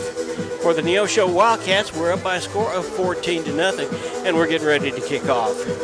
So Romario Cifuentes will kick it off, and the ball is taken at the 14-yard line, running to the middle and hit and drop. That was number 18, Hayden Fick, a 165-pound sophomore, and he gets about 7 yards on the return. Honestly, that was a dangerous reception of that kick as he caught it over his head as he was running backwards, but he was able to make the catch. It'll be 1st and 10 Glendale. Well, we saw the Cats do some really good things in that particular drive. We can see it. Let's get the defense back out here. And one of the things that's been an issue for us in the past is the defense has been out on the floor way, way too long. If we've got that stop defense like Coach Sonis was talking about, then everybody gets a little bit of a rest. Here come the Falcons. 3 receivers left, 1 to the right side for Newberry. Newberry hands off, running to the left side and brought down. That was Samurai Pickett, a 180-pound sophomore. He's listed as 180, John, but I'm going to tell you what, he looks bigger than that. He is a big fella. He does, and he did a really nice job of reading that play. For a sophomore, that shows some real intelligence, doesn't it? It does, and he does have quite a football background. His dad was a linebacker for the Missouri State Bears. So it'll be 2nd down 10, 2 receivers to each side. Pickett the back, and a dump pass out into the left flat. Broken tackle, but not much gain. Pass was complete to number 7, Brady Yates. Another sophomore. They'll gain about 3 yards. This is a young Glendale team. Yeah, it is. It is really young. And Frank Tristan said that he likes that. He wants a young team because sometimes after you run the ball or thrown the ball as much as they have in this many years, it's hard to break old habits. We'll say the ball's down at the 29-yard line. 8:02 to go in the first half. It is 14-0 Neosho on top of Glendale. Falcons come to the ball. 2 receivers to the right side, 1 to the left for Cash Newberry. He examines the field. We're going to get an audible coming from the sideline. And now we're going to have a timeout because Glendale was running out of time on the play clock. Well, knowing Coach Tristan the way I know him, those are the things that will just drive him up a wall. They ran out of time down on the other end a while ago, and now they're having to take a timeout because they weren't all on the same page of the hymnal, so to speak. Well, it is 14-0 Neosho, 7:43 to play first half. Let's take a quick timeout. Back after this, you are watching the KNEO and Neosho Wildcat Sports Network. The Sports Locker, located at 1206 Neosho Boulevard, Neosho, is a proud supporter and supplier of Neosho Wildcat Athletics. Open 10 a.m. to 6 p.m. Monday through Friday and 10 a.m. to 3 p.m. on Saturday. They carry all the biggest brands, including Under Armour, Nike, and Adidas sports apparel and equipment. Be sure to check out their Facebook page at Sports Locker Team Sales and Specials, or their number is 417-451-9300. Proud supporters of the Neosho Wildcats.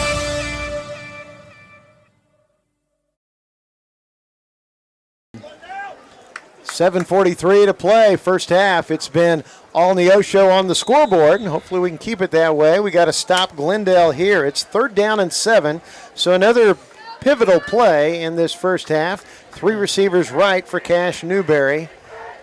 And there's he's an offsides over on the looking far to the side. flag. That's going to be. He lost it, and the Cats are trying to pick it up and got it. It could be a fumble. Neosho saying they have it. Honestly, if there's an instant replay, I think this would be an incomplete pass because the arm was going forward, and the white hat is saying arm forward.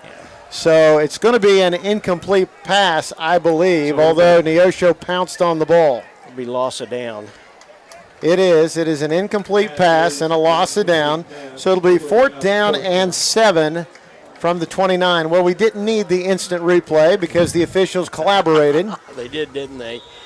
But I tell you, their wide out over on the other side was offsides. They jumped. It'll be Brady Yates to punt the ball away for the Falcons. Boston Patterson and Noah Soriano back for Neosho. And big Samurai Pickett comes lumbering onto the field.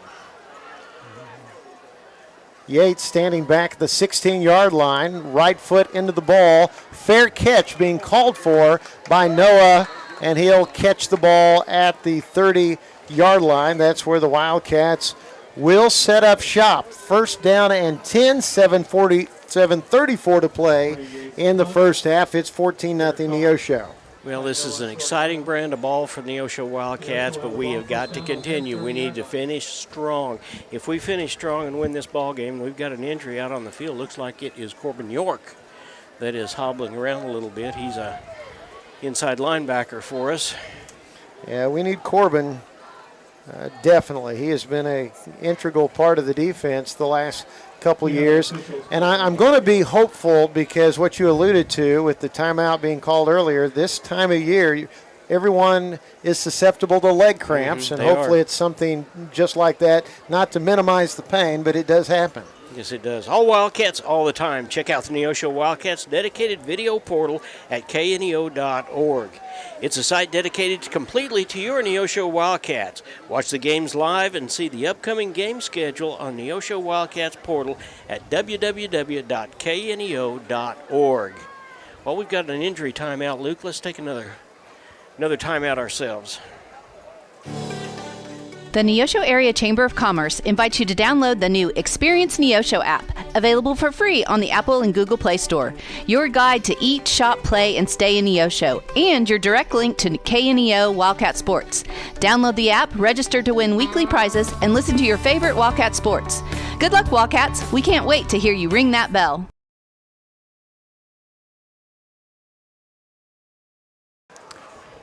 Keep up on the latest Neosho broadcast ball game schedule. Be sure to like us on Facebook at facebook.com/KNEO Radio. Also follow us on Twitter, also known nowadays as X, at KNEO 917 Sports. You can also download our iPhone or Android phone app. Watch all of our Wildcat Sports broadcasts inside the apps. Download the KNEO iPhone or Android phone app today.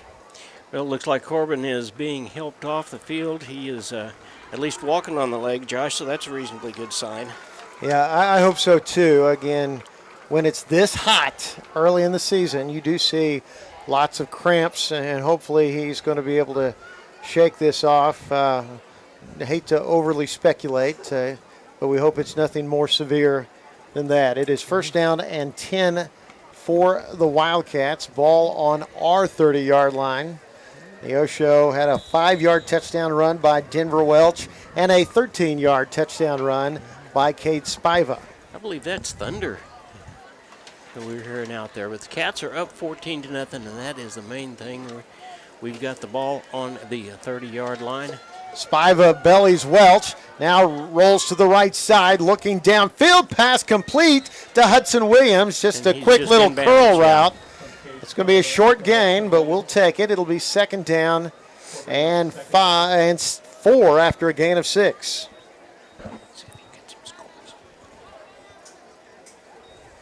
So the ball on the 36-yard line of the Wildcats. Spiva with the running back on his right hip. He hands off. Welch starts left, tries to turn it back upfield, but credit to the interior defensive line of Glendale. No room to run, and Welch may have got a yard. It's going to be third down and short after a gain of 1. That little sideline pass just a minute ago, that is not an easy pass, because if you're a receiver, you've got to make sure you're in bounds, and you've got to catch the ball too and be ready for someone to tackle you. Under 7 minutes to play in the first half. Wildcats up by a couple of touchdowns. And a fake to Welch. Pass complete to Hudson Williams. First down Neosho. He's out across to the 45-yard line. John, I think you called that. Just a quick hitter over the middle for the first down. Yep, yeah, absolutely. Hudson Williams is the man that can do that. Hey, we've got some scores. The Joplin Eagles are up on Kickapoo Chiefs, the people we play next week, by a score of 9-7. Nixa Eagles up 28-7 over the Tigers from Republic.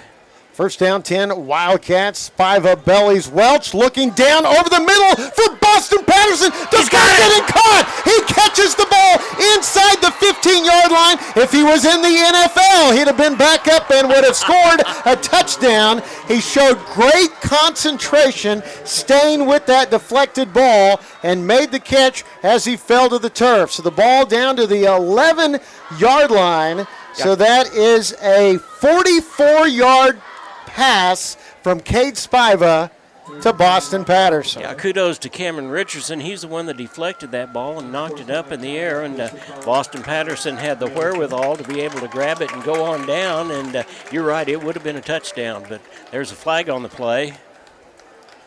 And I'm not real sure what's going on, but they're over talking to Coach Towdy. Well, the white hat approaching the middle of the field. Actually, he's going to confer with the Glendale. And now going to confer with the other field judge. Well, they're moving the flag, so the Cats have obviously got the first down. And we'll see where this is going. I'm expecting, Josh, for the officials to come out the second half and tighten things up considerably. There's just a little bit too much taunting going on, and that's okay because this is the time of the year that you want to rein in that enthusiasm, but you don't want to rein it in too much. Yeah, it's going to be a 15-yard penalty against Neosho. That'll move it back to the 26, so unsportsmanlike conduct. But it'll be first down 10, however, from the 26 with 6:27 to go in this opening half. Okay, we're going to get the signal. It's unsportsmanlike conduct against Neosho. So you called it. Yeah, I'll tell you what, Neosho looking really strong in this first half. What a play by Boston Patterson. And a good throw by Spiva, but that ball deflected, and Patterson stayed with it. Empty backfield. Design run play. Cade Spiva running right, and he's going to have yards of about 3 as he crosses the 25 to the 24. 2-yard gain. It'll be 2nd and 8. Well, what a great pass play, but if we don't cash in on it, it's not worth just a whole lot. We can take time off the clock all we want to, but we still need to score when all's said and done. Timeout on the field. Going to be no official timeout. We're going to get a drink of water, I think. We need to be keeping an eye out, too, for Neosho's Corbin York, who was helped off the field a little while ago. But 14-0 Wildcats, 5:58 to go. First half. We'll take a quick break. You're watching the KNEO and Neosho Wildcat Sports Network. Yeah, he's standing up. People's Bank of Seneca, proudly investing in our community and you since 1996. Locations in Joplin, Neosho, and Seneca. Bank PBS, peoplesbankofseneca.com. If you're a weekend warrior who likes to go, don't let pain put the brakes on your pace. When you need help with an injury that keeps you from moving, you want an orthopedic team with a proven track record. Freeman Orthopedics and Sports Medicine is nationally recognized and were recently named CareCheck's #1 hospital in the market and top 10% hospital in the state for hip fracture repair. Freeman Orthopedics and Sports Medicine, the experience you need to keep pace with life. Welcome back to Springfield, the home of the Glendale Falcons. It'll be 2nd down and 8, Neosho, 24-yard line of Glendale. The Wildcats lead 14-0. Cade Spiva to throw. Surveying the field, now steps up, now rolls right, and he'll round the corner and get out of bounds after a short gain. Good coverage downfield by Glendale. Good job by Cade of not forcing a bad decision. Yeah, we had actually 5 receivers out there that time, and Glendale did a really nice job, but Spiva showed us exactly what he can do with his speed, and he got around the corner and picked up a couple. A gain of about 1.5 yards on the play. I'm going to call it 3rd down and 7 from the 23-yard line. We went from nobody in the backfield to 2 men in the backfield now. And a belly's run, throws it out for Williams in the flat. Williams trying to break a tackle. He's going to be tackled about the 18-yard line. There's a flag on the play, and Williams got tackled twice after he got up, tackled again. We'll see what the flag is for. Well, it looks like they were looking towards the middle of the field before they made a flag, but this one over here on the other side was pretty flagrant, and it's a hold against Neosho. Holding is the call against. Well, so 3rd and 7 is going to be 3rd and a little more dire. We'll see to what degree they assess the penalty. Okay, one of the officials is going over to talk to head coach Tristan about what we had talked about. Calm these guys down a little bit, Coach. Well, that was a spot infraction, so it occurred 10 yards from where the infraction took place. So the ball's on the 30-yard line. So it's going to be 3rd down and about 14 yards with 5:40 to play in the first half. 14-0 Neosho. Wildcats switching personnel. Brock Pyle will come in for Roan. 3 receivers right. Denver Welch in the backfield, and it's a pitch. Welch trying to work to the outside, to the sideline, to the 25, lowers the shoulder, crosses the 20-yard line. He's going to be close to a first down, but just a little short. Linebacker was blitzing that time and picked up on it really well. Spiva picked up on it and changed that immediately to an audible and pitched the ball over to Welch, and it is 4th and about 5. Yeah, it was an 11-yard run. And Neosho is going to go for it. Ball's going to be down on the 19-yard line.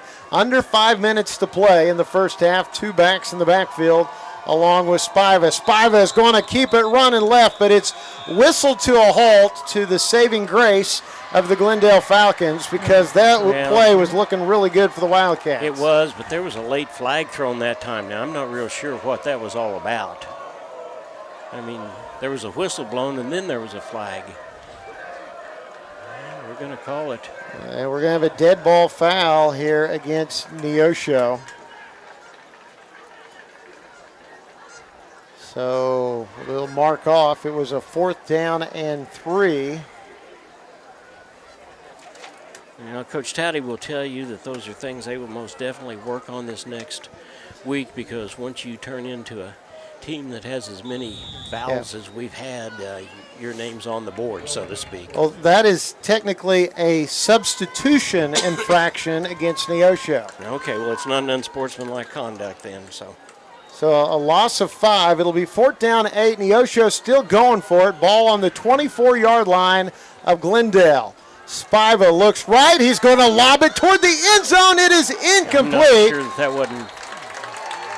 Good effort intended for Boston Patterson. After that incompletion, your Falcons will take over. Okay, the defense is going to have to come back out, and they're going to have to show us exactly what they can do. They've got 4 minutes and 21 seconds to make a huge stop for the Cats right now. Neosho's defense has been very stout. In fact, the only first down that I'm thinking of off the top of my head was on that penalty. Mm-hmm. Can you remember another first down? No. It has been very stout defense played by Neosho to this point. Tough as a raw potato. Good assessment there, Luke. Here we go. We've got a first down and 10 for Chase Newberry. 3 Falcons. The right side ball was a low snap, bobbled. Newberry just had to pick it up, and I'm not sure the ball didn't come out after a big hit on the line of scrimmage by Tomlinson. Yeah, Tomlinson is all over the court. There's no doubt about it. Gain of 1, so he did hang on to the ball, but he took some punishment from Tomlinson. Soriano has moved into that inside linebacker position that's normally where Corbin York is, so York may be taking a little bit extra time to heal up here. So the ball on the 25-yard line of Glendale, 14-0 Wildcats. Chase Newberry with the receiver left, 3 to the right side. And Newberry's going to throw. No, Here comes the pressure. Bryce Warren nearly got him. Flag on the play. He's still running, and he's going down. Neosho with the sack by number 13, Brody Crane. And flag on the play, but great presence by Neosho. It was a great presence by Neosho, and it's going to be a hold that was perpetrated against Bryce Warren because he was right there on it. And no, it's going to be something else. Well, we await the indication from the white hat to the press box.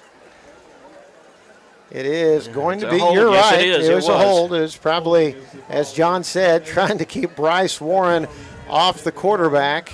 But Neosho content to decline the penalty. We'd rather have lost it down at this point. You bet. Because it is going to be 3rd down and about 14 yards to go. Ball spotted on the 20-yard line. 3:31 left in the first half. Neosho up 14-0 on the Falcons from Glendale.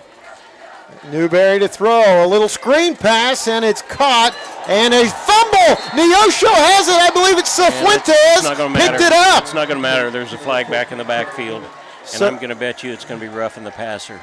Romario Cifuentes picked up the loose ball. It was just a little screen pass over the middle, but we await what the yellow handkerchief was this time. Well, he's coming over here looking. He's trying to another hold against him. So we're going to do what we just did, decline the penalty to make it fourth down. Yes, we will. And the Glendale fans jeering the officiating a little bit at this point, but it is 3:17 to go in this first half. John, we've got plenty of time to get more points. Yeah, we really do. I tell you what, that yellow flag is going both ways, and this time the Cats got the benefit again. Well, looks like it's Soriano and Patterson. And the kick by Yates, booming kick. It's going to be Patterson retreating. He lost the handle on it. Glendale will get the ball on the muffed punt on the 42-yard line. So a turnover. Glendale will have it. Those end-over-end, almost knuckleball type punts are dangerous. I don't care who it is out there trying to receive them. And Boston Patterson has shown he's got great hands, but he was retreating, trying to make it kind of almost an over-the-shoulder catch, and that it's hard to do with a ball kicked like you said, John. And I'll tell you, nobody is more upset about that than him.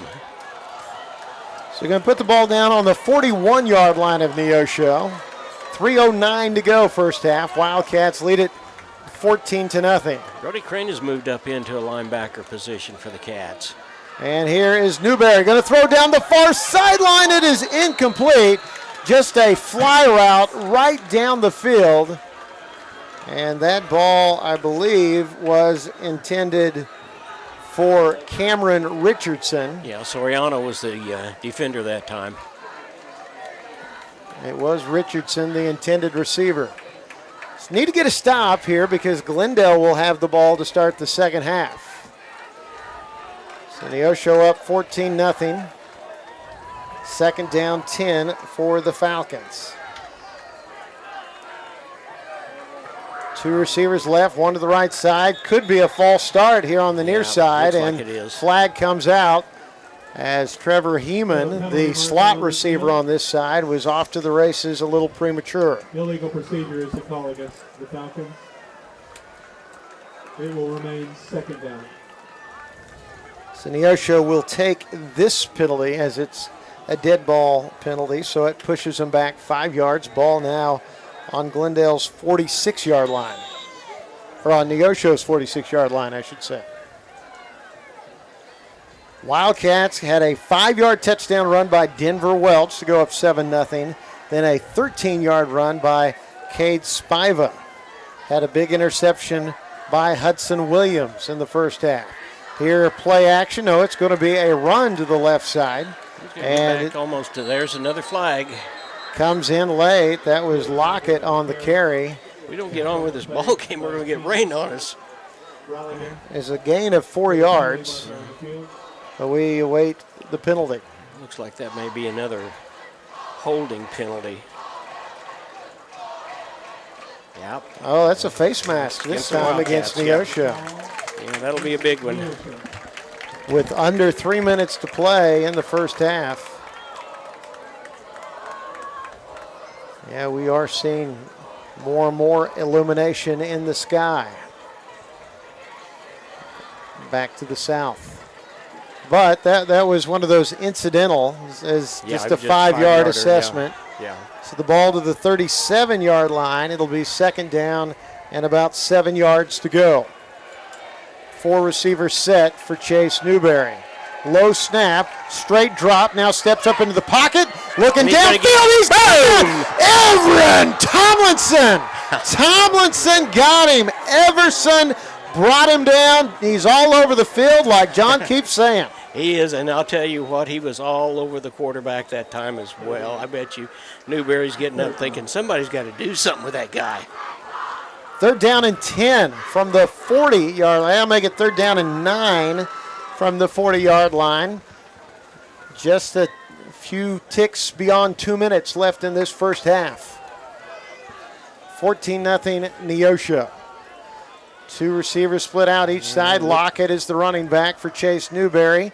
And it's run by Newberry, right side. He actually bellied Yates on the carry, then took off to the right side. But it's a minimal gain. That's okay on 3rd and long because it's now 4th down and 7, ball to the 38. Brought down by Bryce Toller that time. Bryce Warren, I'm sorry. We'll see what Tristan will do here. It's 4th down. I'm guessing he's probably going to go for it here. There's no reason not to. If you're the Falcons and you're down by 2 and there's 1:29 left, there's no reason for you not to go for it. Samurai Pickett in the backfield behind Newberry. And looking down the field, lobbing, he's got a man open. It's caught for a touchdown. It's going to be a 38-yard touchdown reception for the Glendale Falcons. And is that number 4 to Richardson. So Chase Newberry to Cameron Richardson, and it's 14-6. Yeah, he got about 3 steps on Soriano, and that was all there was, and it was a really nice pass. And it's continuing to lightning over there in the north.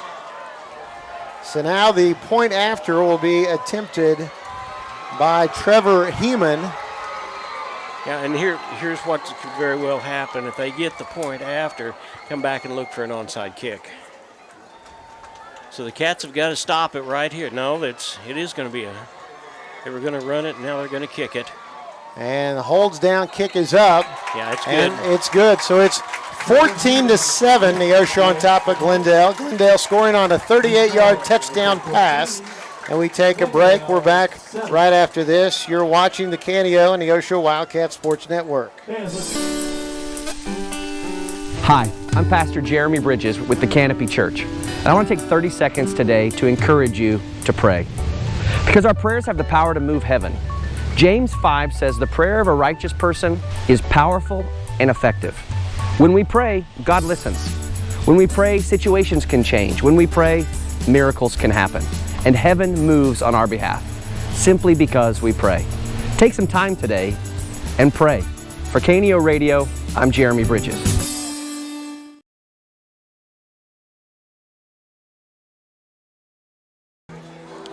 Want to thank some of our sponsors tonight who've made this broadcast possible. Family Market, Farm Bureau agent Josh Dodson, Clark Funeral Home, the Rise Fitness Center of Neosho, Big Nickel, and Insurance Benefits Consultants. Well, the Cats stutter step that time. It started off with a muffed play by Boston Patterson, and then Soriano got behind his defender, but that's going to happen. We knew it was going to happen sooner or later. We've got to be prepared for the offside. It'll be Heeman to kick it off for Glendale, and it'll drive Boston Patterson back to the 1-yard line.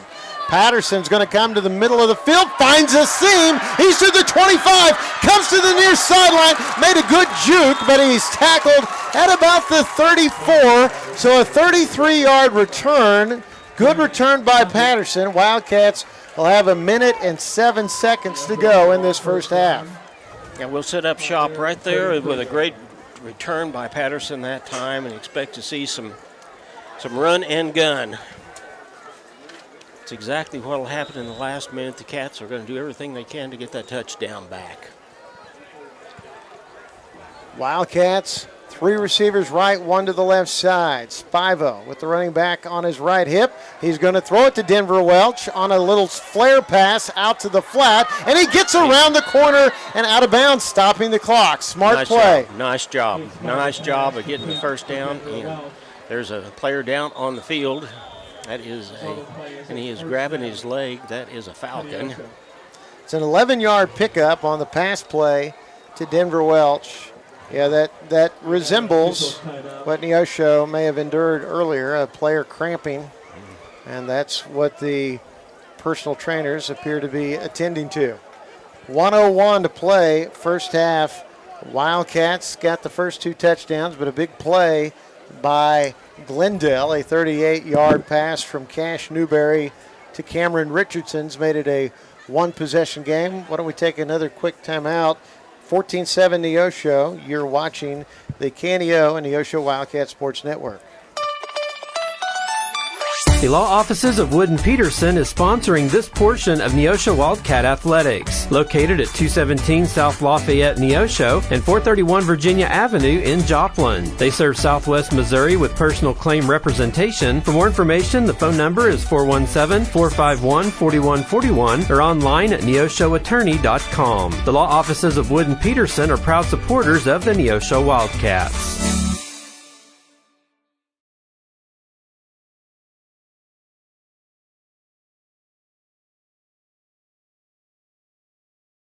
Yeah, you could. Want to mention a few more of our sponsors tonight who make this broadcast possible. Tally Tire, the law offices of Wood and Peterson, New Mac Electric, Sports Locker of Neosho, KSN KODE, Zach's Car Wash, McKay Quality Roofing, Neosho Area Chamber of Commerce, Hillcrest Church of Christ, the YMCA in Neosho, and Christian Healthcare Ministries, as well as one of our very special sponsors, Happy Egg, who's been a sponsor throughout the year.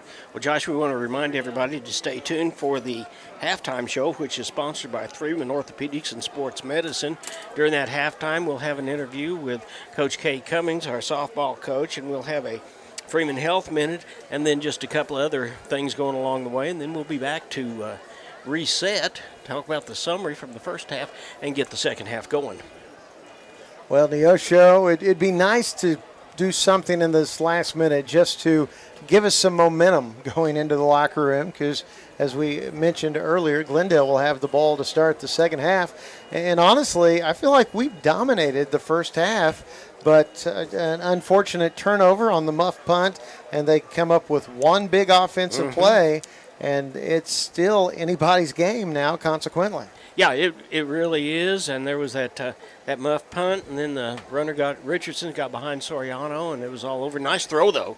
Nice pass by Newberry that time to get him into the end zone. We've still got a little time out on the field. They're rubbing the legs of the Falcon that's down. We can't see his number, or we'd tell you who that is, but good timeout for the Cats, because the defense gets a chance to rest for just a minute or so. Well, he's up, and that is number 9, and that is Jalen Lockett. And he's walking off with a little bit of help. Jalen Lockett is a senior.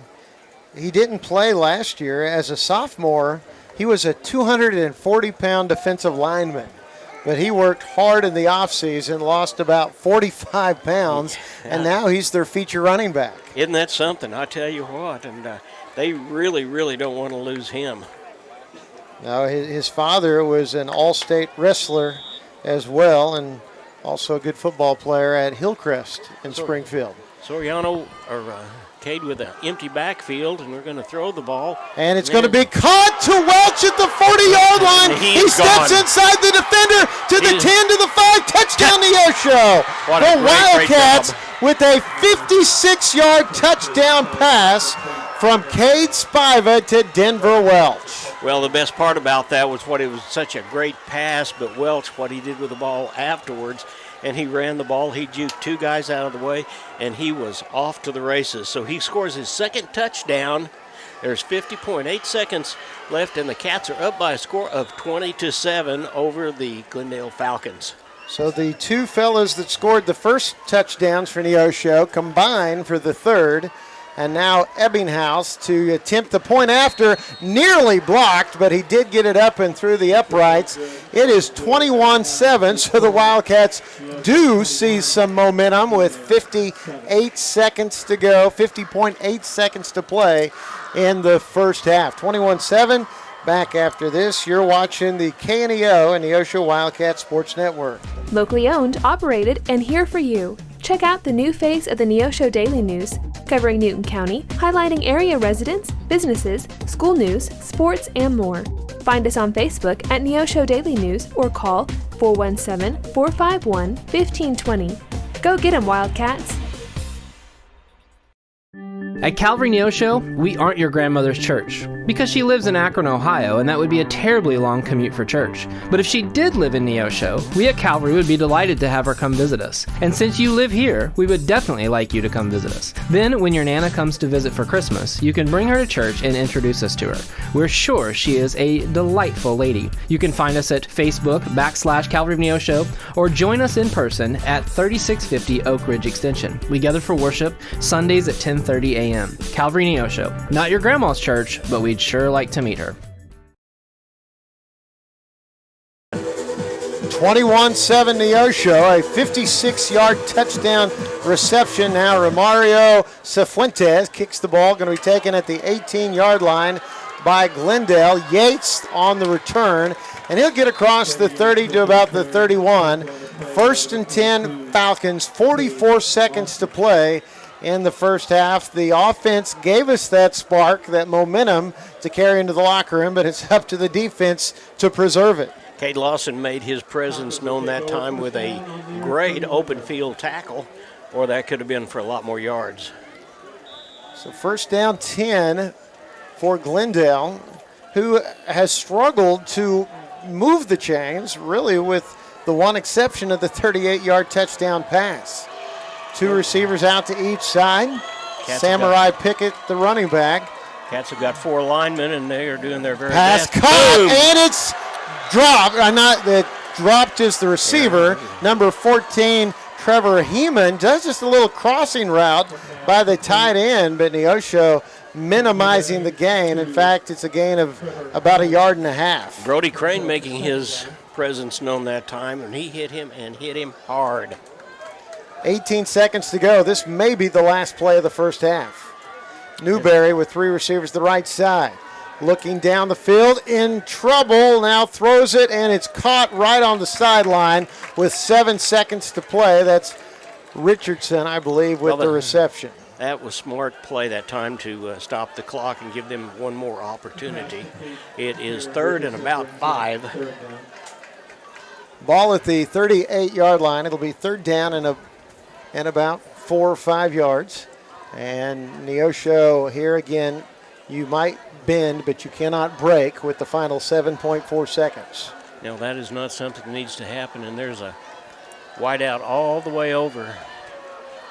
Bellamy on the near side, low snap, Newberry in trouble, Bryce Warren with another sack. He drops him, and that's how the first half will come to an end, with a sack by Neosho senior Bryce Warren. 21-7 Wildcats.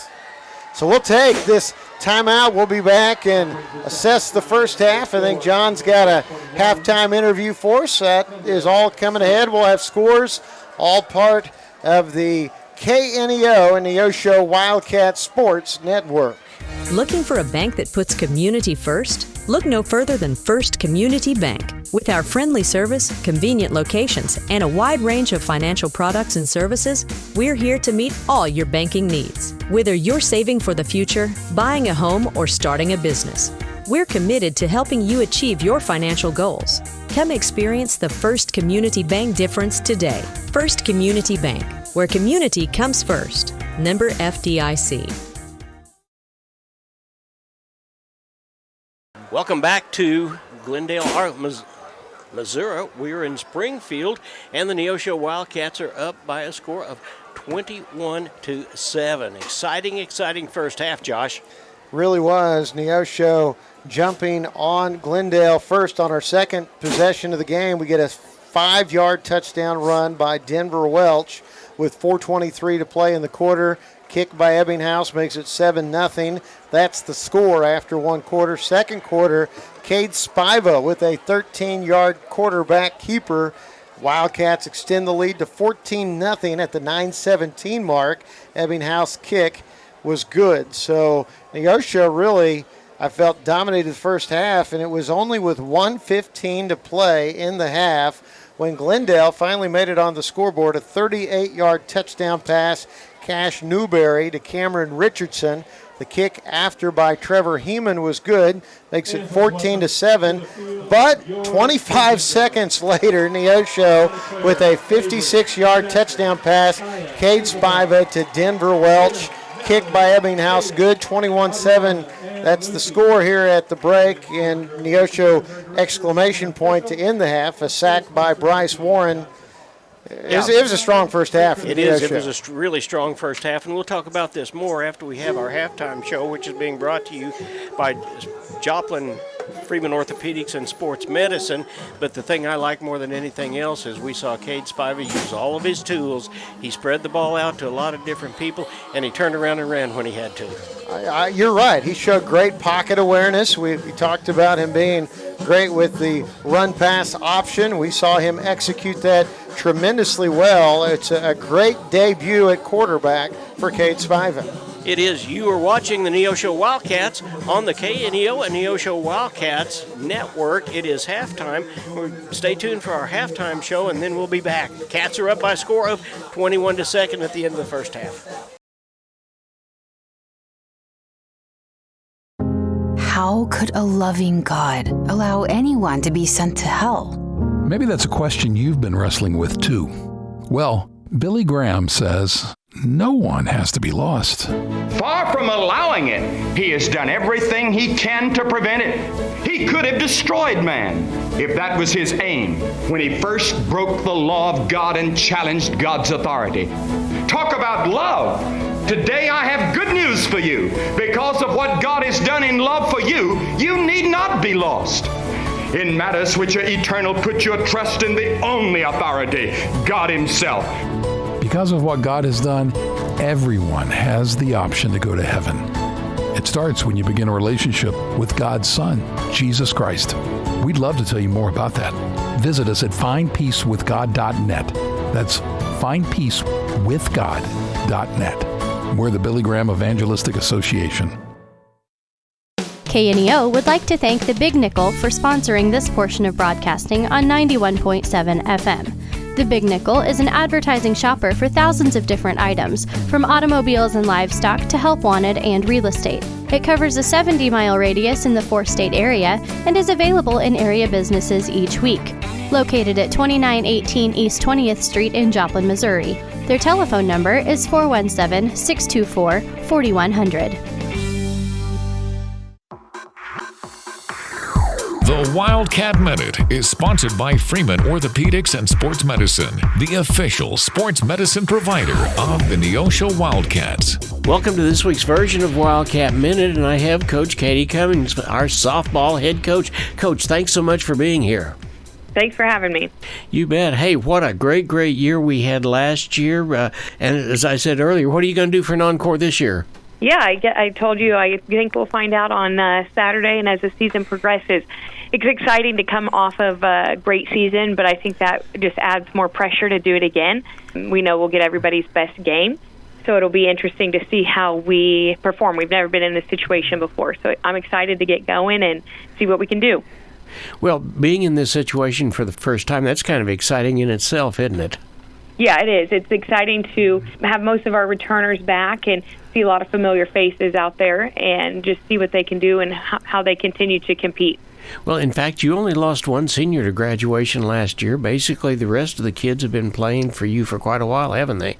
Yeah, so our seniors, I got to coach them in 7th and 8th grade, and then all 4 of their high school years. So for them, I've had them for 6 years. So we've been together quite a bit, and we've got good relationships, and the girls really enjoy being around each other, and I think you'll see that when we play. We'll be doing our first ball game on the air against Waynesville, and it'll be at home. Talk to me about playing at home rather than being out on the road. It's nice. We don't have to ride the bus there. Waynesville's a long ways away, so we're excited to get to host them this year instead of going there. But also we, for the most part, draw a pretty good crowd, so we'll be excited to see some familiar faces in the crowd as well. And it's just an atmosphere. You feel more comfortable at home. You're used to it. Practicing there every day, you know how the field works and plays. So we're excited. I'm ready to get going and see how we fare on Saturday. You know, we had some freshmen last year that are now sophomores this year after getting a year under their belt. You've got another 4 freshmen that are on the roster this year, don't you? Yes, we do. And I think that you will see Sadie Leach and Kylie Tomlinson get some time in various places. So we've got a couple of freshmen that are vying for some time on varsity. And then we've got a great sophomore, junior, and senior class. So a lot of returners in the upper 3 classes. Well, hey, the big question is, Carly's going to be in the circle. Who's going to back her up? Right now, Sadie Leach, who I just mentioned, so she'll be backing her up. She threw last night against MCE and threw 3 scoreless. I think only gave up 2 hits, 2 strikeouts, and no walks. So she did a good job, and we'll see her when you'll predominantly see Carly, but when we need another arm, Sadie will be there. Having been around and watched you and your philosophy for a lot of years, I know the first couple of people that you have are speed demons, and getting them on base kind of sets the tone for the rest. Are we going to do the same thing this year?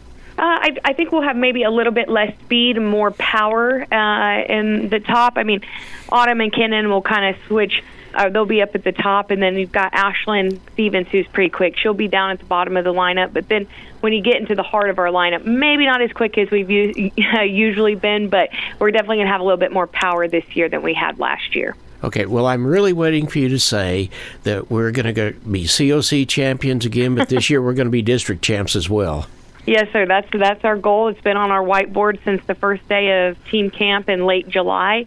And we'd like to make a long postseason run and be COC champs again. So I think we've got the pieces to be able to do that. We just got to put the pieces together on game days.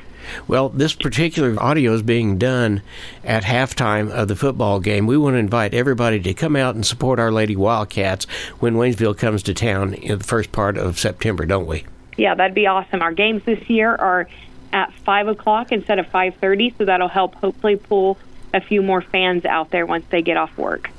All right, thank you, Coach, for being with us, and best of luck. And as always, go Cats! Yeah, go Cats. Thank you. You bet. Thank you for listening to the Wildcat Minute, sponsored by Freeman Orthopedics and Sports Medicine, the official sports medicine provider of the Neosho Wildcats.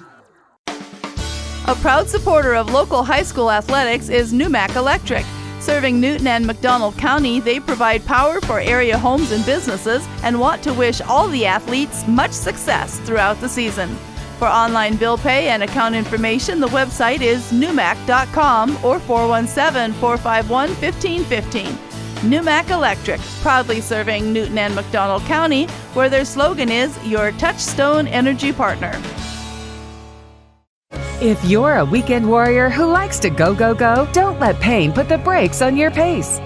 When you need help with an injury that keeps you from moving, you want an orthopedic team with a proven track record.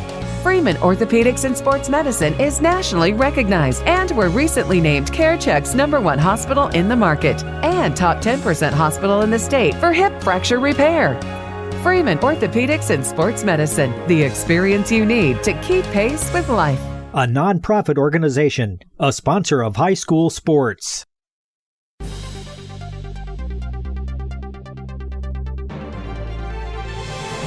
It's time for the Freeman Sports Health Minute. The Freeman Sports Team is proud to serve as the official sports medicine provider for over 20 area high schools and colleges. Welcome to another Health Minute here on KNEO. Adam Winkler here with you, joined by Doug Ashton. He is a trainer with Freeman Orthopedics and Sports Medicine.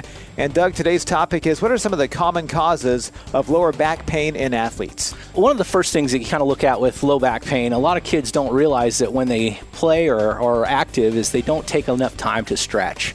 They get out and are very, very active, but they get tight. And what happens is they grow. A lot of times they go through a growth spurt. And when they grow, they don't stretch enough. And, you know, the bones grow faster than the muscles do, and then they get tight. And so they just think, oh, I don't need to stretch. And they don't realize that stretching is so vital. And when they don't stretch, it's usually the back side of their thighs, which are the hamstrings. Those hamstrings get super tight. And when they do that, they utilize, when those hamstrings are tight, they use more of the back than they do the hamstrings. And when they're not stretched, the back takes more of the brunt. So the back gets that ability or that movement, the back gets all of that draw. So the back it's basically the bad guy gets all of the hard work rather than the legs for some reason. And so instead of the hamstrings getting all the pull, the back gets all the pull. So that's why you see lower back pain with a lot of those injuries seeming than it is the hamstrings. But the legs get a lot of work too. So usually those kids respond pretty well, but it's just a matter of showing them what to do or how to do that, and they come out of that pretty well and pretty quickly as long as they're shown what to do. but that's usually the case. There is other situations where other types of injuries can occur, but it's a matter of identifying and evaluating them correctly and showing them what to do. And if it seems like it's something that's not going to correct in a quick amount of time, or it's going to be something that's going to linger, or it's something that's going to go on for a longer period of time, it may need further evaluation. It may need follow-up with the physician. It may need x-rays, something of that nature. Then we definitely want to get follow-up care for them. For the Freeman Sports Health Minute, I'm Adam Winkler. This portion of the game is sponsored by First Community Bank, with 2 Neosho locations, 111 East Main Street and 3005 Gardner Edgewood Drive. For personal or business banking services or for loan information, their phone number is 451-3222 or 451-2025 or online at firstcommunity.net. First Community Bank, where their slogan is, where community comes first. Member FDIC, Equal Housing Lender. Happy Egg, based out of Rogers, Arkansas, has been a local business for many years with their free-range farms. They are now taking applications for prospective growers to raise hens. If you have 10 acres of land and are interested in learning more information about becoming a Happy Egg grower, their website is happyegg.com/grower or by phone at 479-925-8855. A supporter of community broadcasting on KNEO.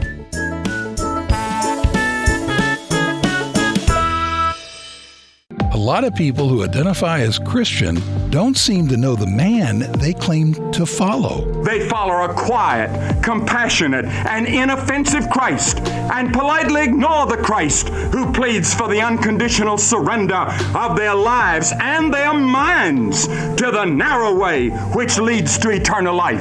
All such religion is a ghastly mockery of the real thing. So, what does the real thing look like? Here's Billy Graham. Christianity demands a commitment to a person whose name is above every name, the Lord Jesus Christ. And in return, there is no joy in the world comparable to this joy that is rooted and grounded in love and faith in Jesus Christ. Learn more about living your life fully committed to Jesus at findpeacewithgod.net. That's findpeacewithgod.net. We're the Billy Graham Evangelistic Association.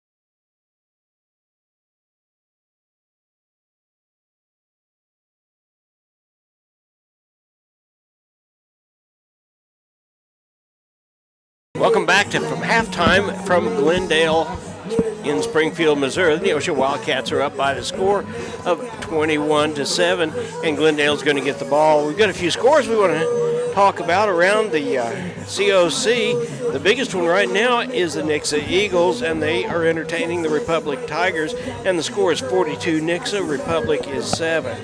The Joplin Eagles are at here in Springfield with Kickapoo, and they're up at half by a score of 16-7.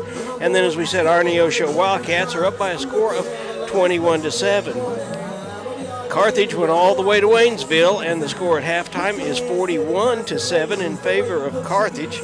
Ozark Tigers are taking on the Willard Tigers, and that score is 30-6. That gives us kind of a flavor as to exactly what's going to happen in this new lineup, Josh. We're excited about being here tonight. We've got 5 minutes and 51 seconds left, and as we said earlier, the Cats are just playing some really good ball. Yeah, honestly, I mean, this is as strong a start as you could hope for almost, I feel like, in that I think we've dominated both sides of the ball. It's just really been a few small mental mistakes that's cost us. We've had some penalties, had a muff punt, but we've made big plays as well. And you look at the 3 touchdowns, had a big interception by Hudson Williams.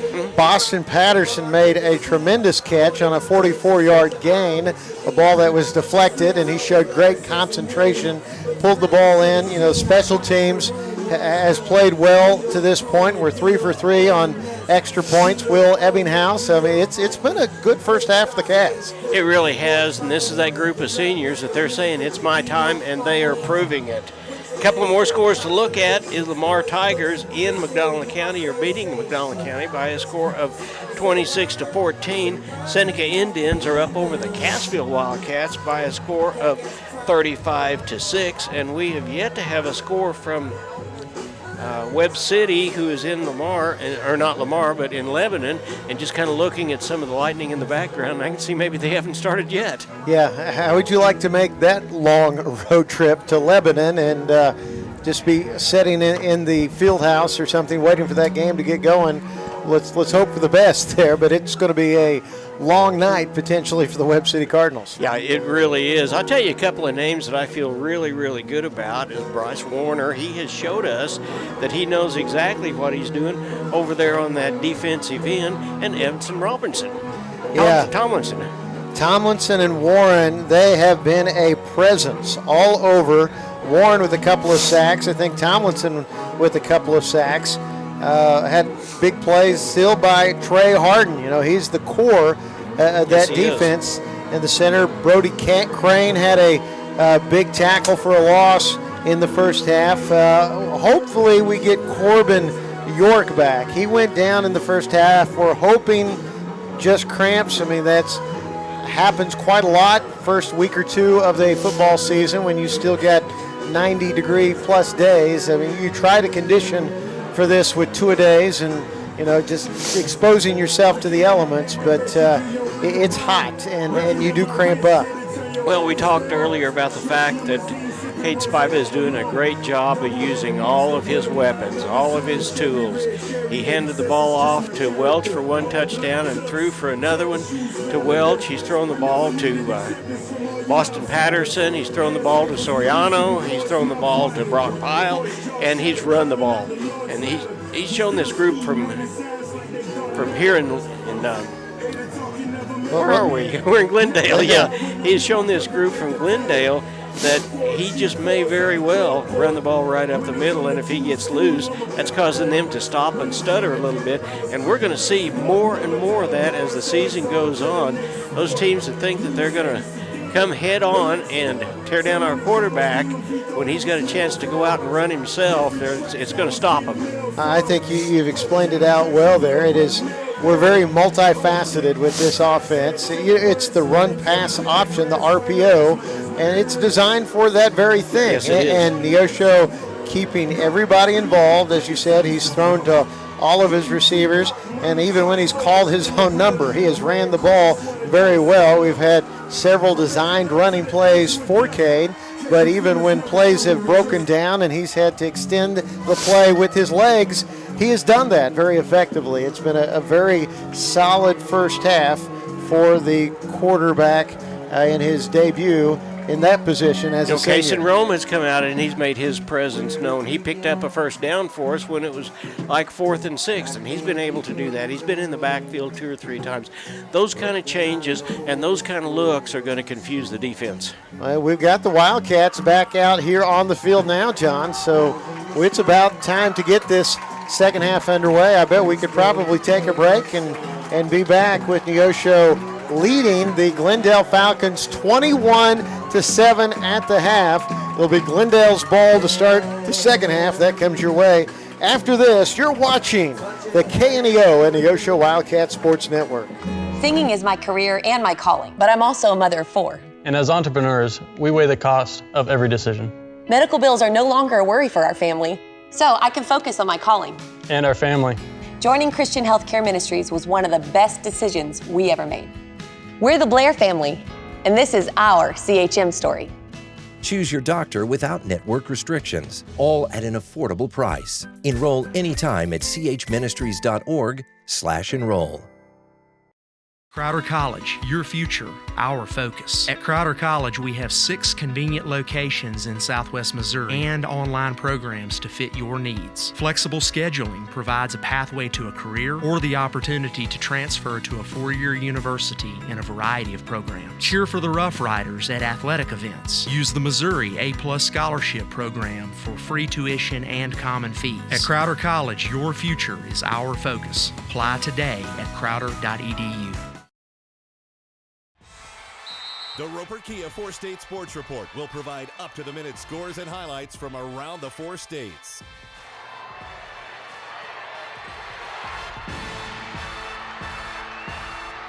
With ultimate local coverage from all your favorite teams. The Roper Kia 4-State Sports Report, weeknights at 6 and 10 p.m. Financial investments are very important, but so are the investments of time, patience, and encouragement our young athletes receive from their coaches, teachers, and mentors. Joe Ringstaff, your Neosho Edward Jones financial advisor, understands this. That's why Joe Ringstaff is a proud sponsor of the Neosho Wildcats on KNEO. For all your investment needs, call 417-451-7789 or stop by the office at 2502 Lusk Drive, Suite D in Neosho. Edward Jones, making sense of investing. Member SIPC. If you're a weekend warrior who likes to go, go, go, don't let pain put the brakes on your pace. When you need help with an injury that keeps you from moving, you want an orthopedic team with a proven track record. Freeman Orthopedics and Sports Medicine is nationally recognized, and we're recently named CareCheck's #1 hospital in the market and top 10% hospital in the state for hip fracture repair. Freeman Orthopedics and Sports Medicine, the experience you need to keep pace with life. Hi, I'm Barry Reel with First Free Will Baptist Church of Neosho, and I want to give you some encouragement today. None of us are perfect, but sometimes we feel like we have messed our lives up so badly that even God can't fix us or help us. I want to assure you that's not the case. In Romans 8:28, we read that God causes all things to work together for good to those who love Him and are called according to His purpose. That means that God can even use your mistakes to do good in your life. I want to encourage you to trust God and let Him give you peace about your past, a purpose in your present, and hope for your future. With KNEO Radio, this is Barry Reel.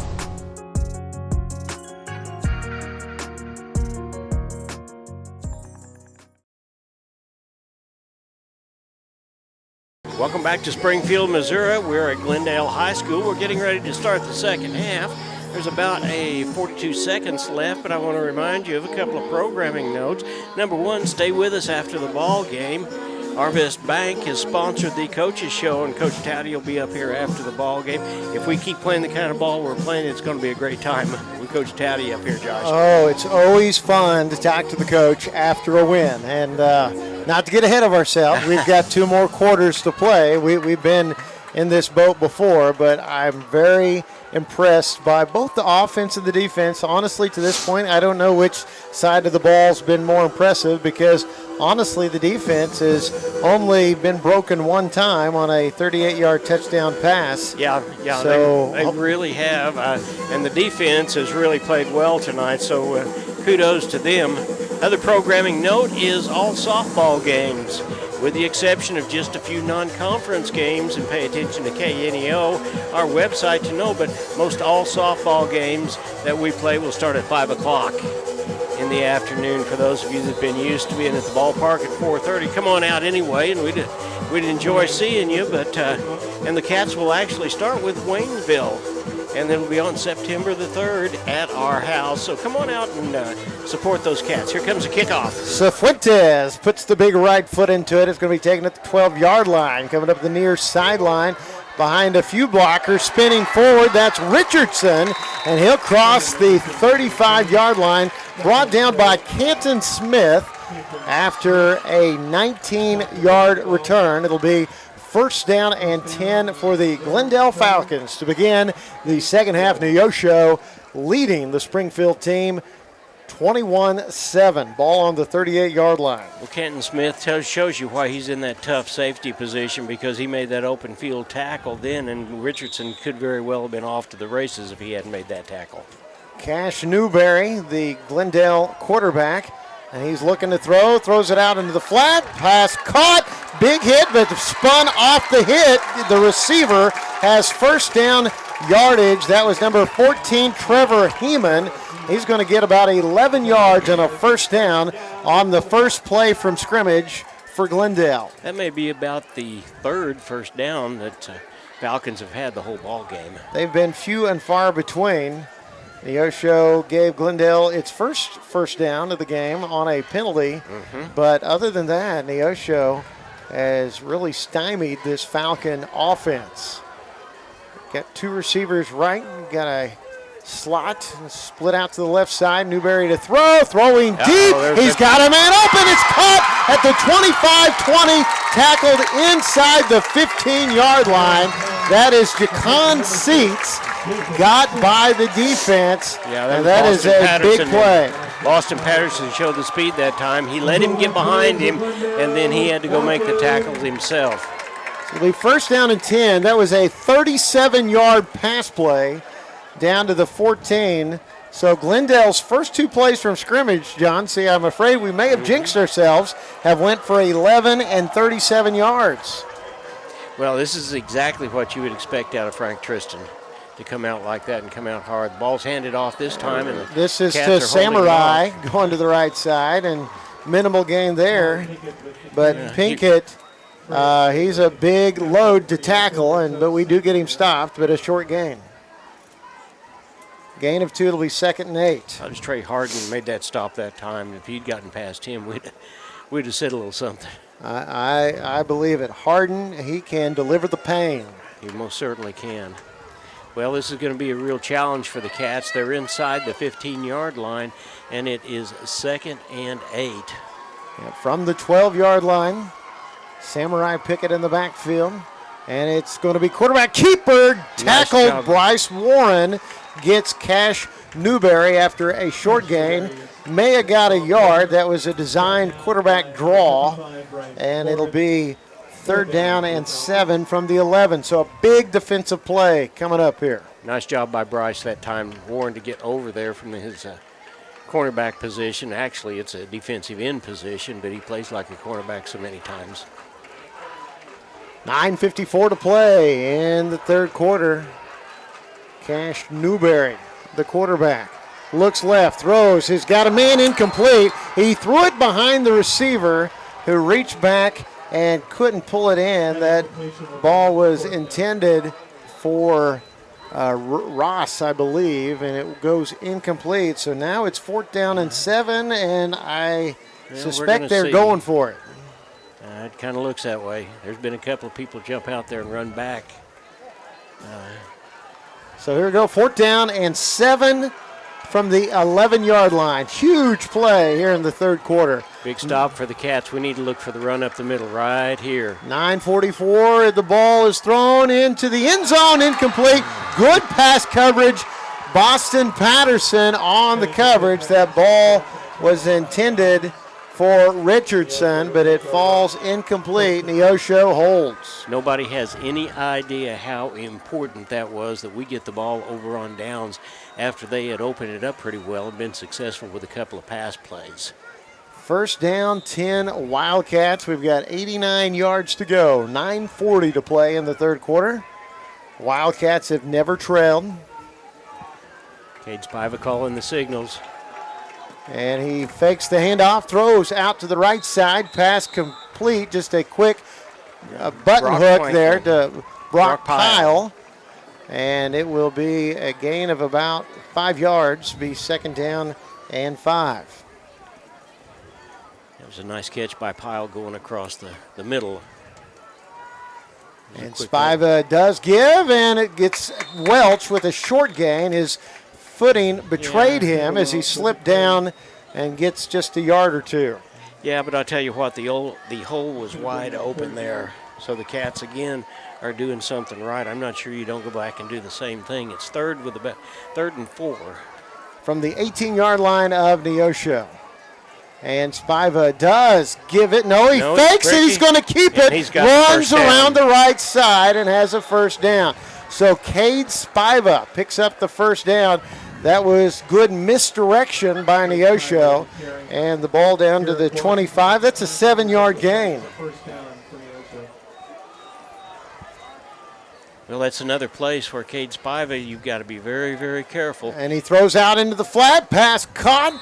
Boston Patterson. It is, yep, for about out of bounds. About 6 yards, just working his way up the sideline.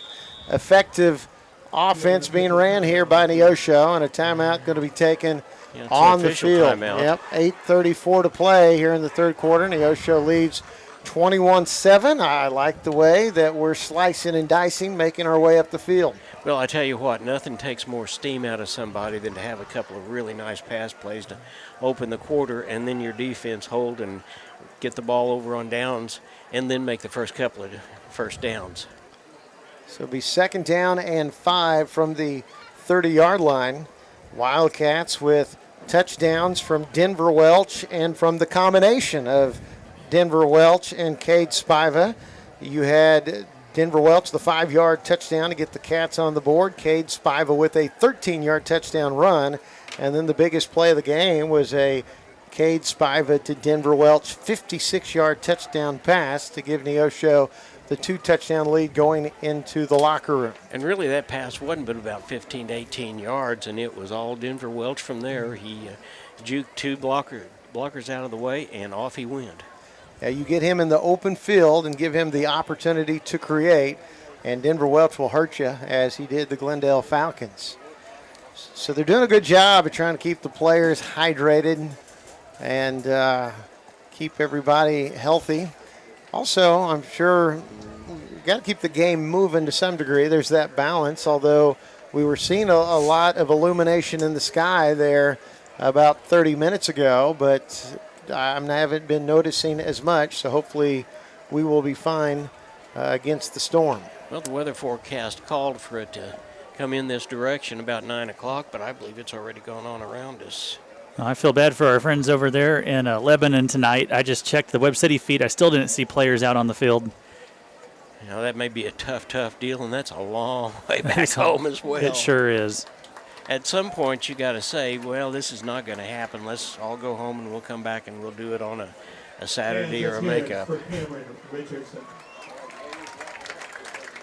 So 8:34 to play here in the third quarter. Okay, that's why the timeout is. I didn't see him over on the sideline. That's their wide receiver that's being walked off the field, Cameron Richardson. He also is a defensive back.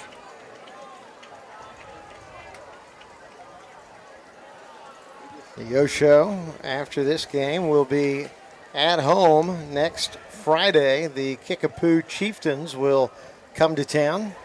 So that'll be Kickapoo in their debut in the Central Ozark Conference. Since last season, Neosho saw the COC change tremendously as Carl Junction and Branson both left. And then the COC added Kickapoo, Glendale, Lebanon, Waynesville, Parkview, and Central, so up to 14 schools. And here's Spiva now. 2nd down, 5. Throws, pass complete out to the sideline. It'll be a short gain. Boston Patterson on the reception. It's going to be 3rd down and short. He cut back up through the middle right now. As far as speaking of Kickapoo Chiefs, they're down to the Joplin Eagles in the third quarter by a score of 23-7. Ball on the 31-yard line. It'll be 3rd down and about 4 for the Cats. We got a run to the right side. Spiva pushing forward. Out of bounds. Going to be a little shy of the first down. It's going to be 4th down and about 2 from about the 33-yard line. John, would you dare go for it on your side of the field? Oh, I don't think so. Not this time. We've already taken the wind out of their sails by getting the ball over on downs. You've got to feel pretty confident with our defense at this point. Hudson Williams is back to kick the ball. The ball down on the 33. Would you fake punt? No. Hudson Williams. It is a Yes, fake. it is. They snap And it he's to got the Hudson. first He's down. got a first down out of bounds across the 40-yard line. Shows how much I know, doesn't it? Wildcats 4th and 2, and Hudson Williams reels off about a 7-yard run. And the Wildcats keep the drive alive, and they'll move the chains. And another Glendale Falcon is down immediately following the play. Actually, it's going to be a gain of, well, they put the ball down at the 37-yard line. So they say he stepped out of bounds after a gain of 4, but we only needed 2. So a gutsy play by Brandon Towdy, and the Wildcats keep the possession. Well, the Cats have done a good job of reacting. Brandon Towdy has always been kind of a gutsy, mix-it-up sort of guy, but the way the Wildcats are reacting to his play calling is just pretty good. There's a player down on the far side. Coach Christian is walking down there. He's turning around. He's coming back the other direction. We don't know who it is. We can't see his number. So why don't we take another timeout? 7:56 to play, third quarter, 21-7. Neosho on top of Glendale. And we've got an injury timeout. You're watching the KNEO and Neosho Wildcat Sports Network. I'm a Missouri Farm Bureau insurance agent. I'm for working hard for what you get and then protecting what you've got. Your home, your vehicles, your life. I'm for making an honest living and taking pride in what you do. And for giving back to the community I call home. I'm for serving my clients with the respect and dignity you would expect from the farmers that started this company. And though I know you probably hope you never need me, I'm here for you when you do. I'm a Missouri Farm Bureau insurance agent, and if you're a Missourian, I'm for you. I am Josh Dotson with Missouri Farm Bureau Insurance Services. If you're in Missouri, I'm for you.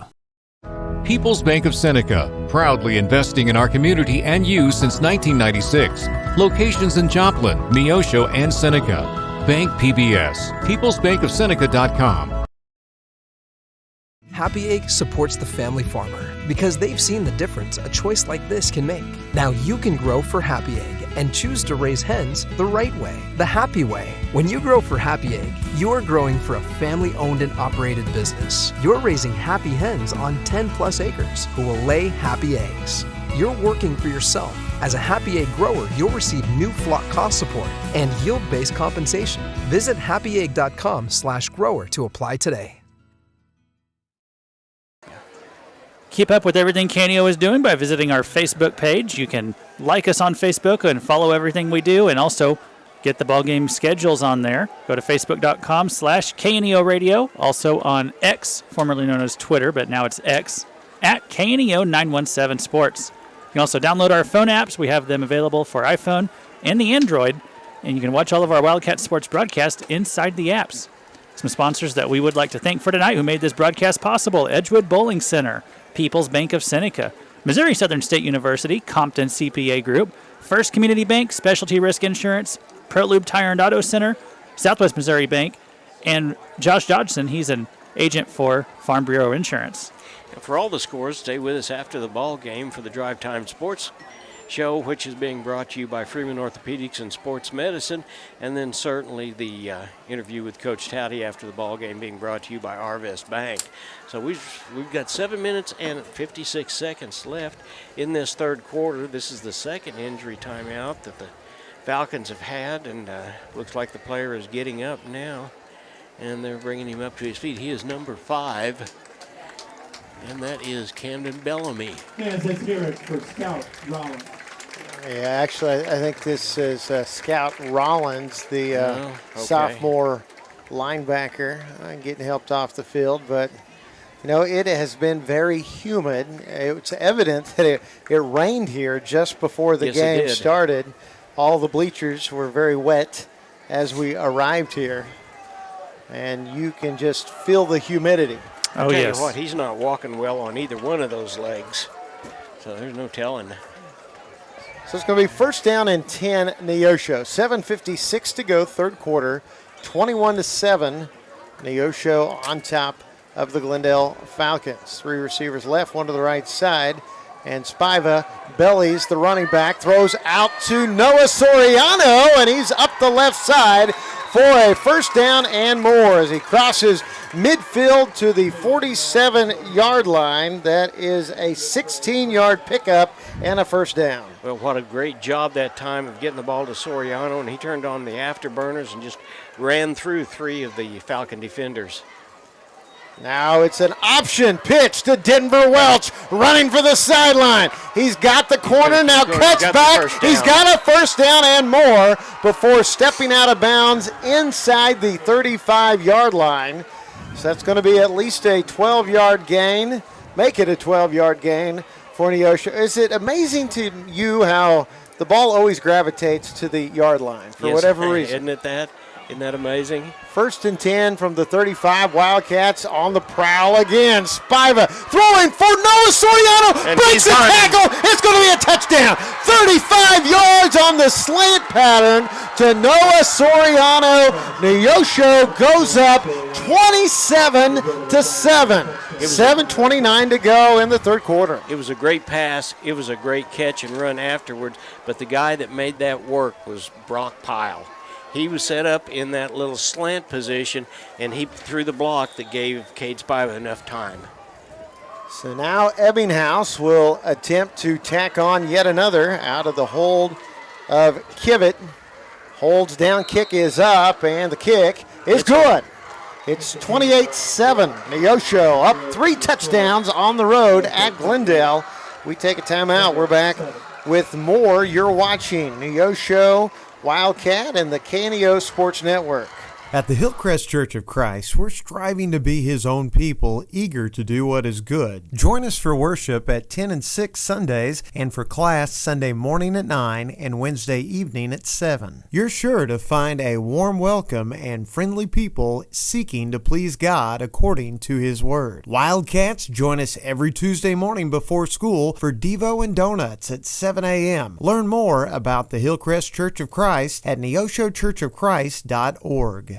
The Freeman Family YMCA is a proud sponsor of high school sports. Serving the 4-state area, the Freeman Family Y believes in putting Christian principles into practice through programs, building a healthy spirit, mind, and body. With 2 locations to serve the area in Grove, Oklahoma, and Neosho, the Freeman Family Y open 5:30 to 9 Monday through Saturday, 1 to 5 on Sunday. For more information, you can go online to ymcaswmo.org or call us at 417-455-9999.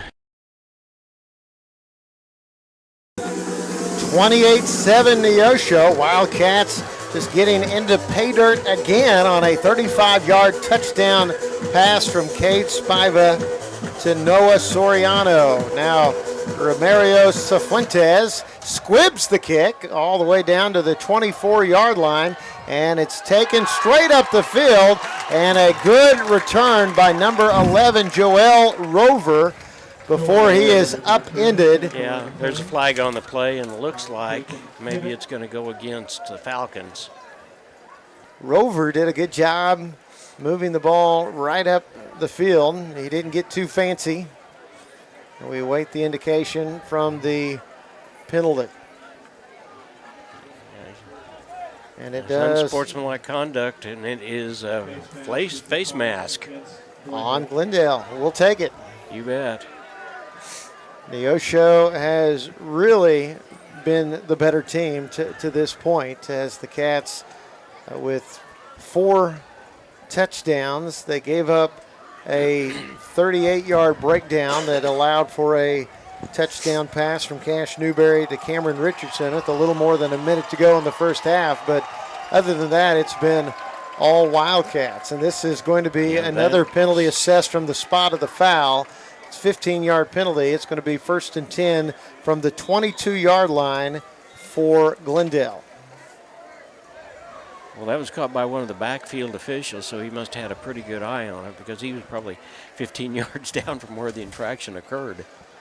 Cash Newberry, the quarterback, almost got his running back to fall over in anticipation, throws it out into the flat, and it's going to be a first down before the receiver is driven out of bounds. That was Trevor Heeman with the reception, and he'll get the ball across to the 36. So that's a 14-yard pickup. Well, that was a nice pass by Newberry out into the flat like that. That's one of the things the Cats are going to have to be pretty cognizant of, is that little flat, they've connected on that about 4 times now. 7:16 to play in the third quarter. Heeman comes onto the near side, as does Yates.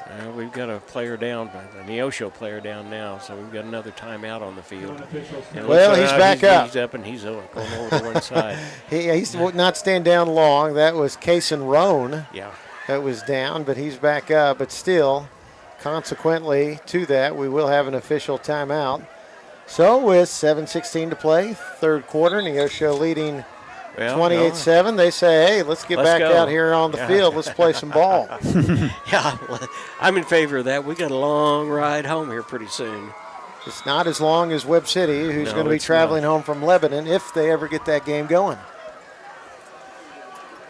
A couple of receivers right, one to the left. You've got a flanker on the near side. Cash Newberry looking right. He's going to heave it deep. He's got a man open. Heeman makes an over-the-shoulder catch and knocked out of bounds by Boston Patterson inside the 25. Patterson missed that ball by just about half an inch. Went over his arms. So that is going to be a 43-yard pass play from Cash Newberry to Trevor Heeman. 1st and 10. Falcons on the 21-yard line of Neosho. Trevor Heeman has had a great second half. You know, his dad was the interim head coach last year, and he's the offensive coordinator now. His dad knows a thing or two about catching the ball, too. He played wide receiver at Missouri State. A throw over the middle. It's caught for a short gain. Quickly tied up, and now the play whistled to a halt on forward progress being stopped by Brady Yates. It'll be 2nd down and 5 after a gain down to the 16-yard line. Well, the front four for the Cats on defense have done a really, really nice job of making the secondary look good. The last few plays, I don't know whether it's because the Falcons are fired up or whether they're trying to be physical, but Newberry's had all kinds of opportunities to throw the ball. 6.5 to play, third quarter. Newberry looks right, heaves it to the end zone. It is incomplete. Good pass defense there, knocking the ball away at the last second for Neosho. And that was Boston Patterson. No, it's not either. I think it's Corbin York. Yes, it is. Yes, York's back is into the game. Yeah. So where I'm at in the press box, I was having to look through technically 2 panes of glass with the reflection there. So I wasn't quite sure who that was, but it was York, and it will make it now 3rd down and 5. The receiver wanted pass interference, but there was nothing about that. There was pass interference. That was a good, clean play by York. So York knocking the ball away from Heeman again. And here, throw looking left of sack. Here it is again. Bryce Warren with his 3rd sack of the game. And the Wildcats will bring on now 4th down for Glendale. It's going to be 4th and about 11. That was the big play the Cats needed. Now let's make good on it. So that'll put the ball back at the 22-yard line. 5:56 to go, third quarter. They've got to go to the 13-yard line in order to get a 1st down. So Richardson out to the far side, Heeman on the near side. Out of the pistol, running back on the left hip of Newberry. Looks right, throws back left, pass incomplete. Almost picked off, but Soriano's better off letting that ball fall. That was off the fingertips of the receiver. The guy that stopped that and timed it perfect was Brady Crane, because he saw the defender or the receiver coming across, and he hit him just about the time the ball got to him. So Glendale will turn it over on downs. Timeout on the field by the official. So we'll have a water break here with 5:33 to play. Third quarter, 28-7, another big defensive stop by the Wildcats. We'll take a break. We're back with more after this on the Canio and Neosho Wildcat Sports Network. Southwest Missouri Bank in Neosho serves the Neosho area from 2 locations. They offer business banking services including checking and savings accounts, business loans, and electronic banking. Learn more online at smbonline.com. Southwest Missouri Bank, a proud sponsor of community broadcasting on KNEO, equal housing lender, member FDIC, where their slogan is Southwest Missouri Bank, we can do that. At ProLube Tire and Auto Center, we know what it means to rely on your vehicle. We race all year and know how to get that extra inch out of every part. Precision, quality, and reliability are not just words to us. It's what we do every day. We know you rely on your vehicle to perform for your family. From oil changes to full-on repairs, ProLube gives you the best racetrack team experience, so you can be worry-free. ProLube Tire and Auto Center, where we get it right on the road and the track. First down 10, Neosho from our own 22. Little swing pass out to Kason Roan, and he spins through some tacklers and is going to get close to a first down. There's just a little wheel route out of the backfield, and Roan almost made it a first down play. Yeah, he really did. He spun twice and came back around, and it's going to be 2nd and 1 because of his efforts that time. From the 31, Neosho leads 28-7. A little more than 5 minutes to play in the third quarter. Pulls the handoff and throws it out to Patterson up the right sideline. Great RPO. That's what an RPO is right there. Right. That is exactly right. He pulled the ball from the running back and then dumped it out for Patterson. Yeah, and defense had to stutter step because they weren't real sure he wasn't going to run it. So that'll get the ball up for a gain of 8. It'll be 1st and 10 from the 39. Fakes the handoff, throws to Patterson again, had to retreat, now comes up the sideline, breaks a tackle, he's to the 40, he's to the 35, 20, and tackled after another huge gain for the Wildcats as that ball goes nearly 50 yards. Let's see where they spot the ball down. Great play by Boston Patterson, would not go down. So that is going to see 11 plus 34, a 45-yard pass play from Spiva to Patterson. Well, we saw Brock Pyle do exactly the same thing a little while ago where he caught the ball almost on the out-of-bounds line and then turned and ran it upfield. And Patterson, with the speed that he's got, had a great opportunity. There's another one of those. This one goes out to Harden up the sideline, touchdown. Neosho with a 16-yard touchdown pass from Cade Spiva to Trey Harden. And the Cats go up 34-7. Well, we've always known that Trey Harden could do something besides play defense for the Cats, and he has always been solid for the Cats, but that's the 3rd time he's been in on offensive play and has been able to score. So now Ebbinghaus will try to tack on the point after. 16 yards, Spiva to Harden. So that's the 3rd touchdown pass of the game by Cade Spiva. The kick after is good. It is 35-7. Neosho on top of Glendale.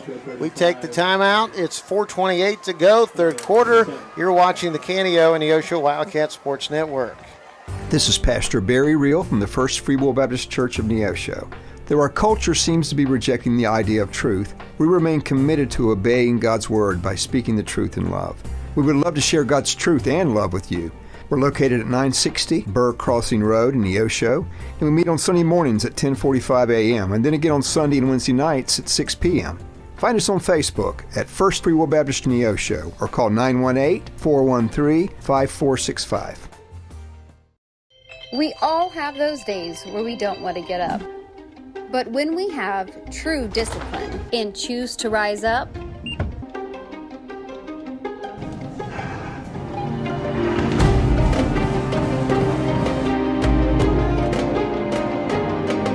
we become the best version of ourselves. To start your journey today, visit risefitnesscenter.com.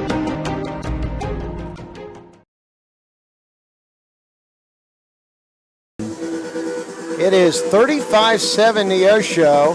Cifuentes to kick it off for the Wildcats after a 16-yard touchdown pass to Harden. The return coming from the 15-yard line, and the return man gets into the middle of the pack and brought down. That was Camden Bellamy on the return, and it'll be a gain of about 18 yards, but another yellow handkerchief. Yeah, I think that one's going to be a hold also. Either a hold or a illegal block, and I'm not sure. Is the call against Glendale? Yeah. So that'll be from the point of action. They'll go back 15 yards.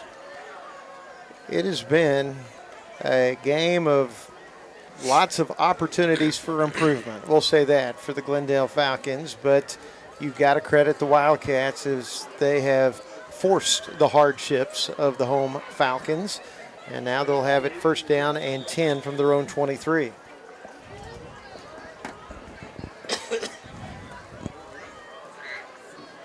Cade Spiva has thrown for 3 touchdowns. He's run for a touchdown. We've also had a touchdown run by Welch, and here's the ball incomplete. Tried to get it out into the flat to Heeman with Dylan Tyler covering by Neosho. So that'll bring up second down for the Glendale Falcons. Neosho's got some new white-colored shirts in on defense. Got a couple receivers right and 2 to the left. Newberry to throw. He pulls it, and now he's going to throw it down the sideline. Incomplete. That pass was intended for number 15, Liam Wormington, but really under much duress, perhaps just throwing it away. Yeah, and he was defended in there by Trey Harden. So Neosho, after taking a 14-7 lead into the locker room, may even get this game moving along for us, may even get to a turbo clock for us if we can keep pulling away from this Falcon team. Yeah, and that would be great for a Neosho team to experience something like that on our side, because it's been rare that has happened. And pass nearly picked off. Yeah, Noah Soriano, that ball was way overthrown, but he showed his vertical and got a hand on it.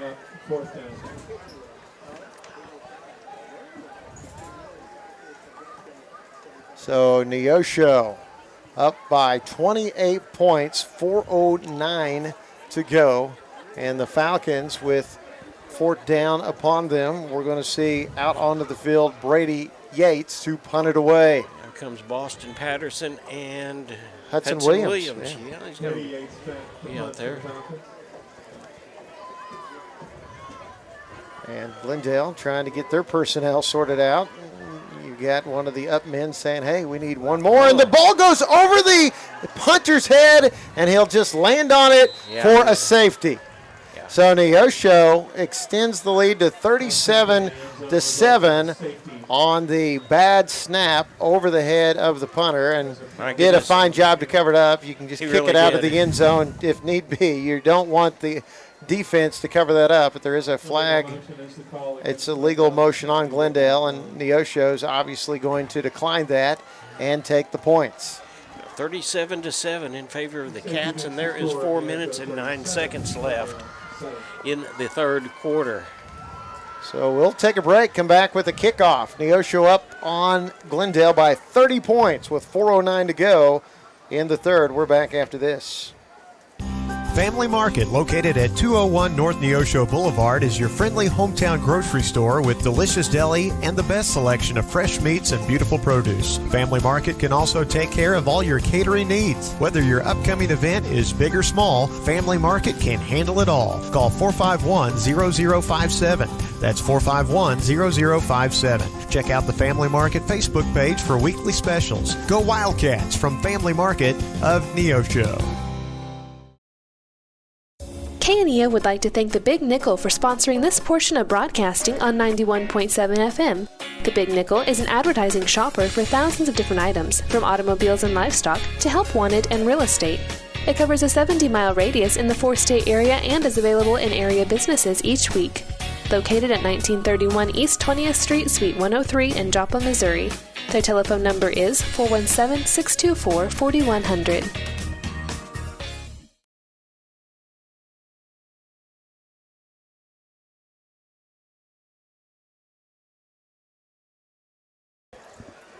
Welcome back to Springfield. It's 37-7. Glendale already down 4 touchdowns. Just had the ball snapped over their punter's head into the end zone, and now trying to figure out exactly what they're going to do. Deciding if they're going to kick off or punt away here following the safety, and it looks like number 14, Trevor Heeman, who is the kicker, will put the ball on the tee, and it fell over, so it didn't stick on the tee. Neosho has really been dominant in this game, and the Cats moving up, and now they're moving the ball back because we did have a penalty, so now it's back to the 15-yard line. So Neosho is going to have superb field position, already up 30 points on the Glendale Falcons, and the kick by Heeman is driving back Boston Patterson to the 25. Going to come straight up the middle of the field, come to the left side, cuts back to the 50, 45, 40, has the sideline, cuts back again, 20, 10, and tackled inside the 10-yard line. He almost took it to the house. Boston Patterson with about a 70-yard return. We'll see will they put the ball down. Going to put it down at the 8-yard line. 4-yard line. 4-yard line's where the ball is. Well, that's where the FAR official, we got another one standing here at the 8, and I think they're going to bring it back to the 8. There's a Wildcat that is down right now, but Boston Patterson has been doing that very thing for 4 years. As a freshman, he put everybody in the COC on notice to not kick the ball to him, just by the very things that he did just a few minutes ago. What a great job of juking and following his blockers. It took something to follow his blockers that time, and they knew that they had a chance for pay dirt, and the blockers stayed right in front of him and moved him right on through. What a great job by the Cats that time. It was a 67-yard return. It's going to be first down and goal for the Wildcats. There's a flag at the 40. Okay, take we'll see two. What that is, I haven't seen. And player down for Neosho being attended to. So we've got another injury timeout. Again, you hate to minimize or overly speculate, though it appears to be a cramp. 3:56 to go in the third. We'll take another timeout for injury. We're back after this. This is Wildcat football on the KNEO Sports Network. Being a Lion comes with a reputation for excellence. Whether it's in the classroom, on the court, or in the community, Lions are leading the way. With innovative and immersive academic programs, new scholarship opportunities, and a campus committed to the future, now is the perfect time to find your purpose. Find your pride at Missouri Southern State University. Insurance Benefits Consultants now has 2 locations to serve you. They're located at 1009 South Neosho Boulevard in Neosho and at 701 Northwest McNelly Road in Bentonville, Arkansas. They are proud supporters of the KNEO and Neosho Wildcat Sports Network. They provide Medicare and Medicaid supplemental policies, as well as life, health, and group health insurance plans from companies like Allstate and Colonial. For more information, call 417-451-4244 or in Arkansas, 479-431-5226. Getting to heaven isn't just about putting enough good on one side of the scale to balance the bad on the other. It's about fulfilling a death penalty, the one we deserve for our rebellion against God. None of the great moralities or great religions can pay the death penalty for our sin. Only Jesus Christ's death on the cross can do that. You have to look to Him as the only one who can save you. To learn more, call 888-NEED-HIM. That's 888-NEED-HIM. Welcome back to Glendale High School in Springfield, Missouri. There is a Neosho player down on about the 3-yard line, but more importantly, there's a flag down at about the 40-yard line, which very well could nullify the great run by Boston Patterson. So let's look at a few more scores around the COC. Ozark Tigers are beating the Willard Tigers in the fourth quarter by a score of 50-6. Joplin Eagles in the fourth quarter are beating the Kickapoo Chiefs by a score of 30-7. And your Neosho Wildcats here, as you're seeing on KNEO Radio and the Neosho Wildcat Sports Network, are up over the Glendale Falcons in the third quarter with 3 minutes and 56 seconds left in that quarter, 37-7. Apparently they have started over in Lebanon. We wondered if that was going to happen or not. The Webb City Cardinals are up on the Lebanon Yellow Jackets by a score of 14-0. Carthage Tigers have gone to Waynesville, and that is a final, so Carthage wins it 55-7. Republic is over at Nixa, and Nixa is beating them by a score. It's a final, and check that. It's a final, 49-14. Over in the Big 8, the Seneca Indians are having their way with the Cassville Wildcats, 49-16. East Newton has come back from behind. They are at Springfield Catholic, and they're ahead in the fourth quarter, 21-13. It's Lamar 32 and McDonald County 32-21. And the Aurora Hound Dogs are one up on the Mount Vernon Mountaineers by a score of 6-7. Monette Cubs are getting beat by the Nevada Tigers by a score of 36-16. Looks like we're still spending a little bit of time down there. I'm not sure we can even see who that is. It's down there at this point. Can you see? I cannot see. Still getting attention. Neosho up 37-7. Tell you one thing that might move it along. Of course, if the Wildcats can get a 35-point differential in the second half, the clock does continue to roll. Good for Brandon Towdy this last defensive possession. We started rotating in some fresh bodies. You know, that is part of developing a program. You get some new guys into the game when you have opportunity due to the differential being what it is. Neosho getting a little taste of that here in the second half. It looks like that's Boston Patterson. They're rubbing on his legs. But Patterson has had a big game. You look at all-purpose yards. You know, he has over 100 yards on just 2 plays, a 67-yard return here. Then he had a 44-yard pass reception on a ball that was deflected, and he just stayed with and made the catch. And he's got a good teammate here in Denver Welch who keeps running, now water out for him and is attending to him, helping him stretch out that leg.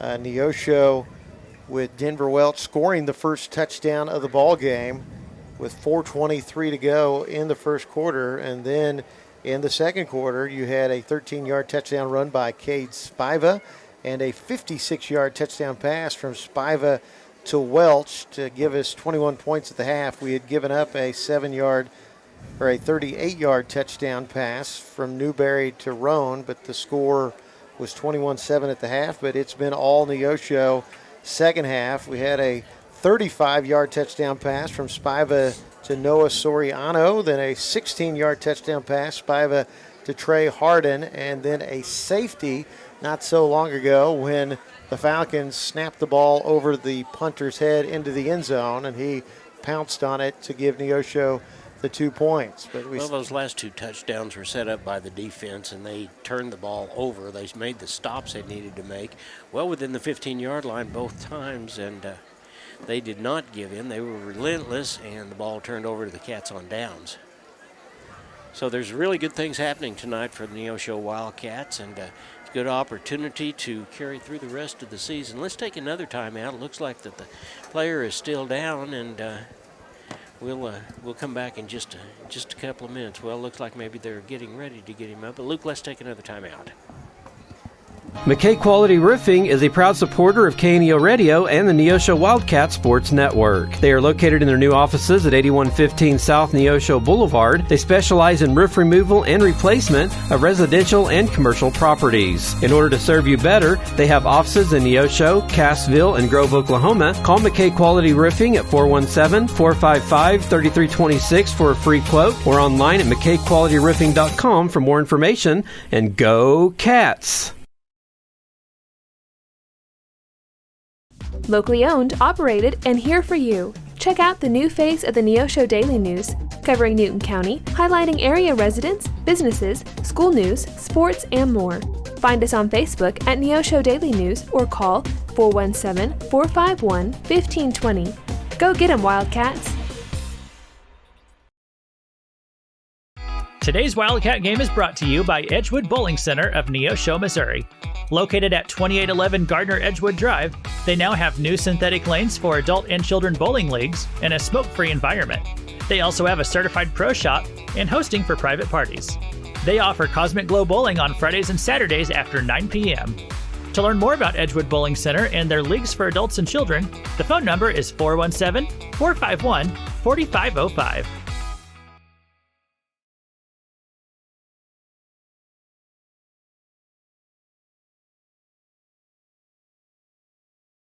Compton CPA Group PC, located at 112 Northwood in Neosho, is a full-service accounting firm and is proud to support the Neosho Wildcats.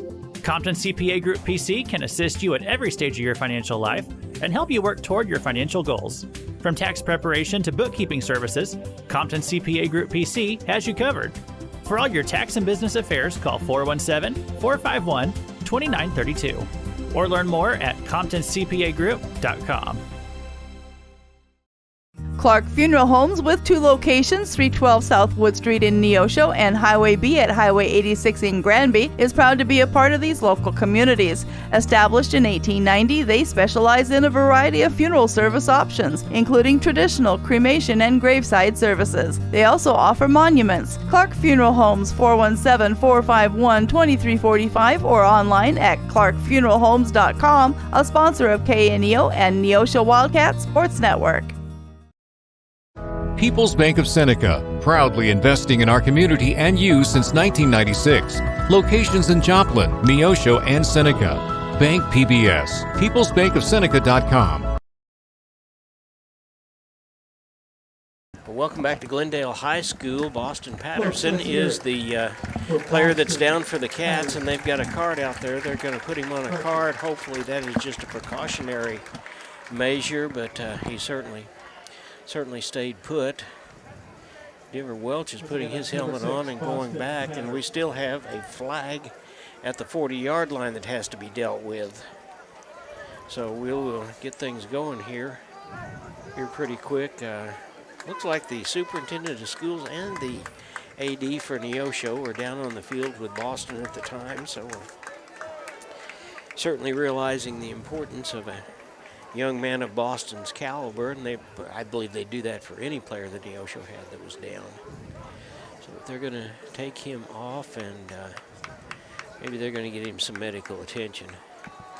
Now the ball is being brought back to the 50-yard line, and it's going to be a hold against the Wildcats, and it is going to be 1st and 10 from the 50-yard line. There is 3 minutes and 56 seconds left. So it's another spot foul. So Wildcats, as John said, rotating in some fresh shirts onto the offensive side of the ball. And we got a handoff running to the left side, coming back, cutting across the grain, and he could be off to the races. That's number 22, Cade Lawson, breaks a tackle at the 10, the 5, he won't be denied. Touchdown, touchdown, number 22, Cade Lawson. The Wildcats go up 43-7 on a 50-yard run by Lawson. Well, we've seen him in the ball game very, very little up until now, and had a great opportunity. I think he's putting Mr. Welch on series to say that you better be careful, here I come. And now we will have the turbo clock as Neosho goes up by 36 points, 37 pending on the point after. It's up. It's good. So it is 44-7. Neosho on top of the Glendale Falcons with a 50-yard touchdown run by Cade Lawson. Wildcats in control. We're back after this.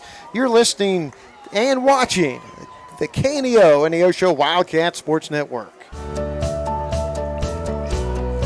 Hi, I'm Pastor Jeremy Bridges with the Canopy Church, It's one of and I those want to give deals you some want to be encouragement excited today. and get that right, No but matter when they how put a far fresh you body feel from in, God, I was glad right that I now, found his did you name. know as He's fast never as more I than a prayer did, away? and I'd have been feeling Psalm really bad if I 145 got it says, wrong. "The Lord is near to all who call upon Him." If you need to reconnect with God today, He's just one prayer away. If you need to ask for forgiveness, He's just one prayer away. If you need God's help or He's guidance, a junior, all it takes is a prayer. 185-pound junior. If you haven't talked to God in weeks and you know your relationship with Him isn't as it should be, cry out to Him. It's just one prayer away. And if salvation is what you need, ask Him. That'll help. He's just one prayer away. Have you talked to God today? He's waiting to hear from you. For KNEO Radio, I'm Jeremy Bridges.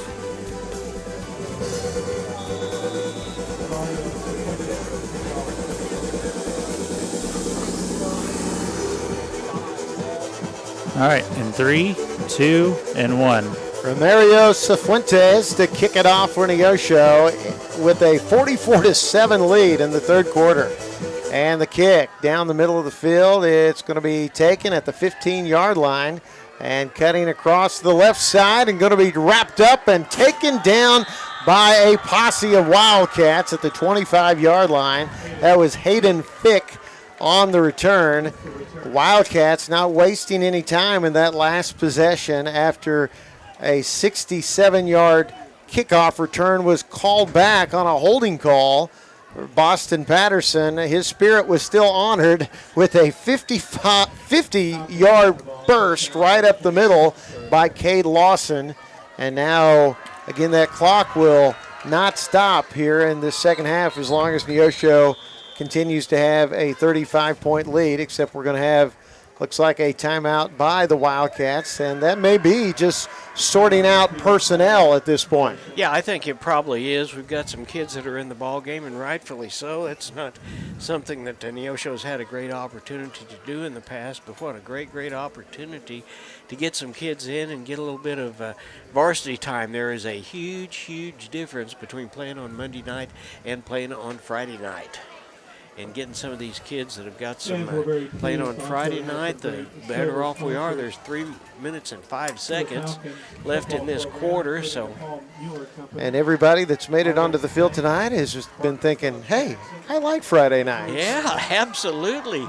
This is my chance. And we saw a little bit of that at the Jamboree last week, but we certainly have seen it more. And they get in, they want to play, and they want to play. So there's a whole new crew of white shirts out there on the defensive side of the ball. Levi England is out there defensively. You've got Phoenix Radigan. Handoff. That goes to number 9, Lockett, and he's going to get across the 30-yard line and going to be brought down after a gain of about 6, and that's good to see Jalen Lockett on the carry. He's the one that exited the game due to cramps earlier in the contest. It'll be 2nd down and 4 for the Falcons from the 32. Defense set up. And here coming to the near side, I believe it's Lockett again. This time he gets the corner before he's forced out of bounds. Looks like Brock Pyle helping get him out of bounds, as well as number 28, Colby McGee. Pyle getting an opportunity to play both sides. We've not seen him do much of that. He's historically been a wide receiver. So, ball on the 38-yard line, clock ticking away, even though the ball carrier went out of bounds, courtesy of the mercy clock. The clock continues to tick. And it's going to be Newberry to throw. Looking toward Heeman. Pass complete. He's wrapped up at midfield. That'll be another first down on the tackle for Neosho. Was number 30, Levi England. But it's a 12-yard pickup on the throw. Newberry to Heeman. Lane Patterson, the younger brother of Boston Patterson, in the ball game at a safety position now. Got Nathan Rogers into the game on the defensive line. Still see Harden out there, so we're mixing in some fresh bodies. and some ones with some experience. Here's a long pass down the sideline for Heeman, and a great extended catch, perhaps. No, they're not going to say. He dropped it. So he had it on the fingertips, but the ground dislodged it as he went down. Otherwise, it would have been about a 40-yard pass play up the near sideline. Trey Harden, in a show of sportsmanship, reached down and picked him up and patted him on the backside. And we got 40 seconds and ticking here in this third quarter. Neosho up by 37. Samurai Pickett on the right side of the quarterback, Cash Newberry. And he'll hand off to Pickett, running left side. He'll get around the corner, is hit, and continues to push forward, and he'll get a first down inside the 40-yard line. That is going to end it for the third quarter of play. That's an 11-yard gain. It'll be 1st and 10 from the 39. And that is good for another first down. And once the clock officially comes to a close here, it should, with 5 and ticking in this third quarter, and Glendale's not even going to approach the line of scrimmage. So we'll go into the fourth quarter with Neosho leading Glendale 44-7. You're watching the KNEO and Neosho Wildcat Sports Network. I am a Missouri Farm Bureau insurance agent, and I'm here to talk about life, your dreams, your work, your family, and how you can protect it all with a company that will talk to you with the honesty of a farmer and take care of you with the integrity of a neighbor. I'll make sure no detail is left uncovered so your family can breathe easy. Because just like you, I chose to build a life in Missouri too.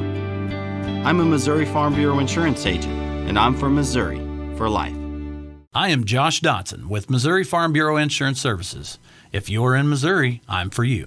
Crowder College, your future, our focus. At Crowder College, we have 6 convenient locations in Southwest Missouri and online programs to fit your needs. Flexible scheduling provides a pathway to a career or the opportunity to transfer to a 4-year university in a variety of programs. Cheer for the Rough Riders at athletic events. Use the Missouri A-Plus Scholarship Program for free tuition and common fees. At Crowder College, your future is our focus. Apply today at crowder.edu.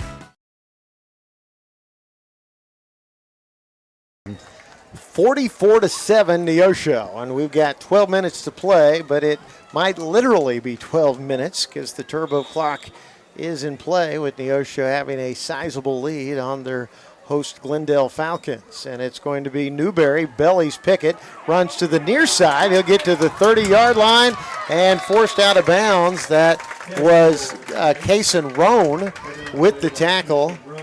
It's going to be a gain of where they put the ball down at the 21. That's an 18-yard run by the Glendale quarterback.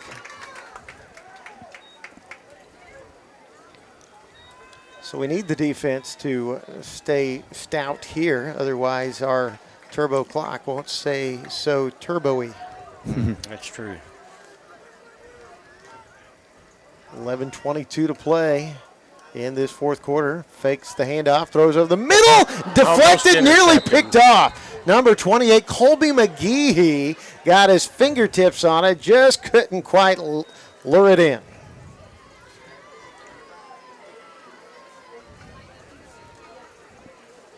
.11 minutes to go. So in spite of the incomplete pass, the clock continues to tick away. And at this point, you've got the quarterback Newberry coming to the sideline to get the play call directly from Tristan. Frank Tristan in his first year at the helm of the Falcons team. He is a Glendale alum. Looks right and pass in. Well, may have caught it on a diving effort. Yeah, that's very possible. I thought he was trying to throw it to the player out there that was outrunning him. It was complete. And that. So bring up 3rd and about 7. Yep, so it was a short gain. 3rd down, 7, 10 to go in this contest. Wildcats will have achieved the win total from last season in week 1. Looking to throw, nearly lost the ball, and we've got a flag downfield. That ball nearly slipped out of the hands of Newberry as he tried a pump fake, but he somehow retained it. Flag should keep going. I mean, that clock should keep going. Yeah, I'm surprised the clock is stopped at the moment. Should be running, I do believe. 44-7, Neosho on top. Yeah, looks like it was a procedural call on Neosho. So offsides. Third down again. Be third down and short. Wildcats with a big game from quarterback Cade Spiva and by the defense. Lots of big plays. 9:50 to go in the contest. Cash Newberry takes a low snap, throws it out of the backfield, and down goes number 9, Lockett. He's lost his footing and loses yards on the play. Yeah, and so it'll Cade be Lawson was there just to make sure he didn't get back up. So 4th down and 7. You know, this could be an opportunity for the Falcons. They may try Trevor Heeman, try kick a field goal. I mean, obviously you're not going to come back, but gives your special teams opportunity. Of course, the offense would like some extra reps as well. So 4th down and 6, ball on the 18-yard line of Neosho. I'd like to see the Wildcats stay stingy here. Ball being thrown to the end zone, up and it is caught, but did he land No, in? he did not. He did land in, says the official on the near side. There's no instant replay in high school football, otherwise it would have certainly been in question. So a great catch. We had an instant replay there. So that was Heeman on the reception. So that's going to be an 18-yard touchdown pass for Glendale. And the score now is 13-44. They've got their kicking team out. So attempting the extra point will be the man who just caught the pass. And Heeman holds, no, it was not down on the hold. Neosho is going to stop the point after, as it wasn't a great snap. And Neosho, great penetration. And Neosho holds it at 44-13. 8:51 to go in this game. We're back after this. This is Wildcat football.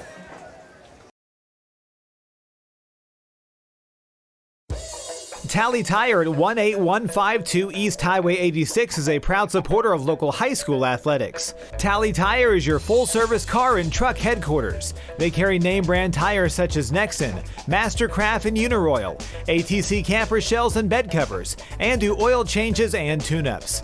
Call Tally Tire today for all your automotive needs at 417-451-0457 or online at tallytire.com. The law offices of Wood & Peterson is sponsoring this portion of Neosho Wildcat Athletics, located at 217 South Lafayette, Neosho, and 431 Virginia Avenue in Joplin. They serve Southwest Missouri with personal claim representation. For more information, the phone number is 417-451-4141 or online at neoshoattorney.com. The law offices of Wood & Peterson are proud supporters of the Neosho Wildcats.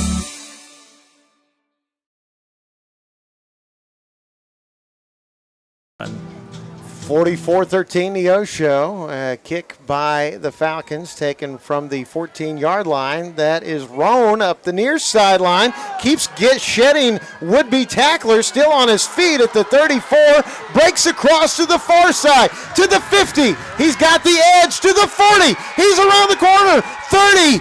And going to be forced out of bounds inside the 30-yard line. What a return by Kason Roan. It was a great job of a never say die. He just kept on, and he had a chance to be hit and knocked down 6 different times that time.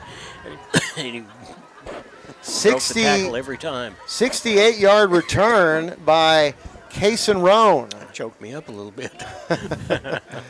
8:34 to go in this contest, so a 31-point lead for Neosho.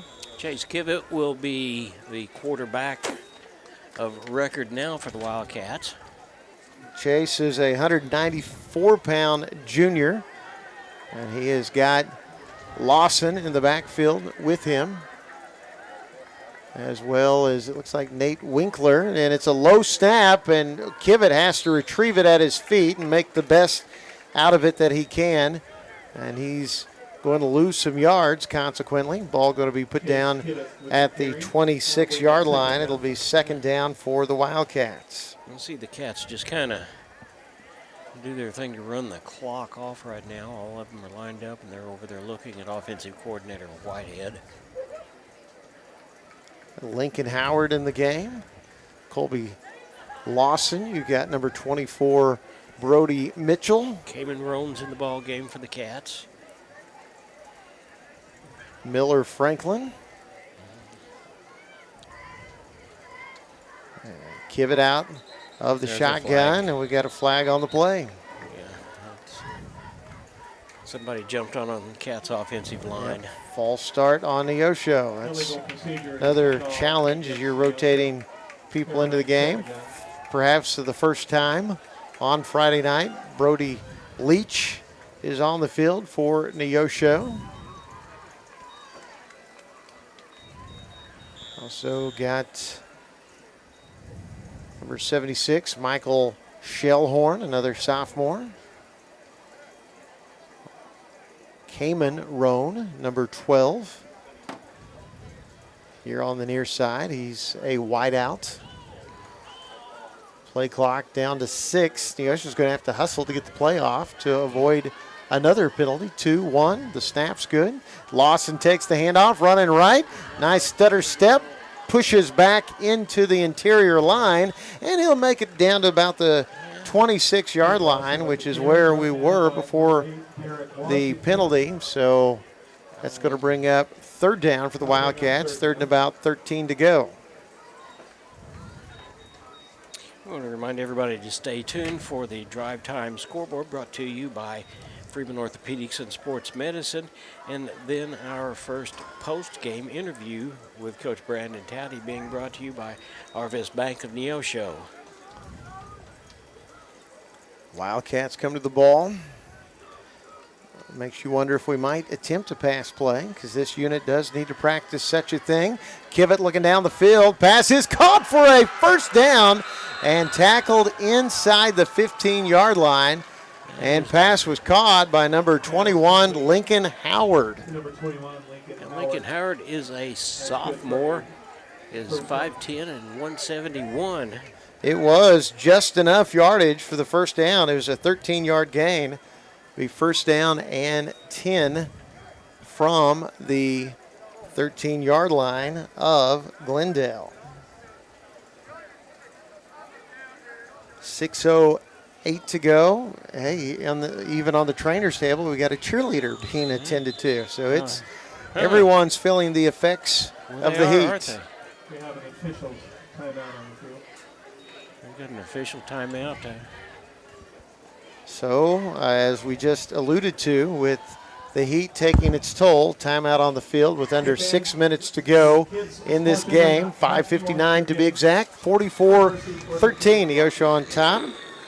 And we want to thank some of our sponsors who make this broadcast possible. Clark Funeral Homes, Rice Fitness Center located in Neosho, the Big Nickel, Insurance Benefits Consultants, Tally Tire, the law offices of Wood and Peterson, New Mac Electric, Sports Locker, KSN KODE, Zach's Car Wash, McKay Quality Roofing, the Neosho Area Chamber of Commerce, Hillcrest Church of Christ, your local YMCA, Christian Healthcare Ministries, and the Happy Egg Company. And if you have an opportunity to see any of these businesses, to patronize them, to go visit them this week, we just ask that you thank them for sponsoring high school athletic broadcasts right here on KNEO. Well, it's been a great start for the Wildcats, and the ball game's not over yet. There is 5 minutes and 59 seconds left, and the white shirts for the Neosho Wildcats are second string with quarterback, led by quarterback Chase Kivett, are coming back out onto the field after a completed pass just a minute ago to get a first down. Why not go right at them now? If you get the ball down to the 13-yard line, just pound on the ground as Lawson goes straight ahead, and he sidesteps, breaks a tackle, touchdown. That's his second touchdown of the game for Cade Lawson. That is a 13-yard touchdown, And we will get back to the turbo clock at 50-13 with Ebbinghaus going to try to extend that lead. So Cade Lawson here in the second half gets 63 yards on 2 carries. Kivett will be the holder. And snapping the ball this time looks like Bastide, I believe. Kivett to hold, indeed. Holds down, kick is up, and Good. Ebbinghaus has made yet another one. Neosho leads at 51-13, 5-10, and ticking away. We'll take a commercial timeout while the clock continues to roll. You are watching the KNEO Neosho Wildcat Sports Network. My name's Pastor James for the Neosho Church of the Nazarene. Just have a privilege here to share with you a word of encouragement today. You know, in the world in which we live, people are always making plans. We're trying to navigate through life, and sometimes life can be kind of complicated and rather layered as we're trying to figure out direction and trajectory and all of these things. But the Bible tells us to commit all of our plans to the Lord, to trust in the Lord with all our heart, to lean not on our own understanding, to acknowledge Him in all our ways, and He will make our path straight. I'm a firm believer that the Lord has incredible plans for our lives, and so many times we deviate from those because we get to chasing after all of these other things that are out there in the world. The Bible tells us that before we were even born that the Lord had things that He wanted our lives to accomplish. And so I would just encourage all of you today, and I don't think it's by accident that you've stumbled across this video, and I would just encourage you to seek the Lord, to lean in and to find out what He has for your life, because I promise you that will be the best life that you could live. May the Lord bless you. Hope you have a wonderful day.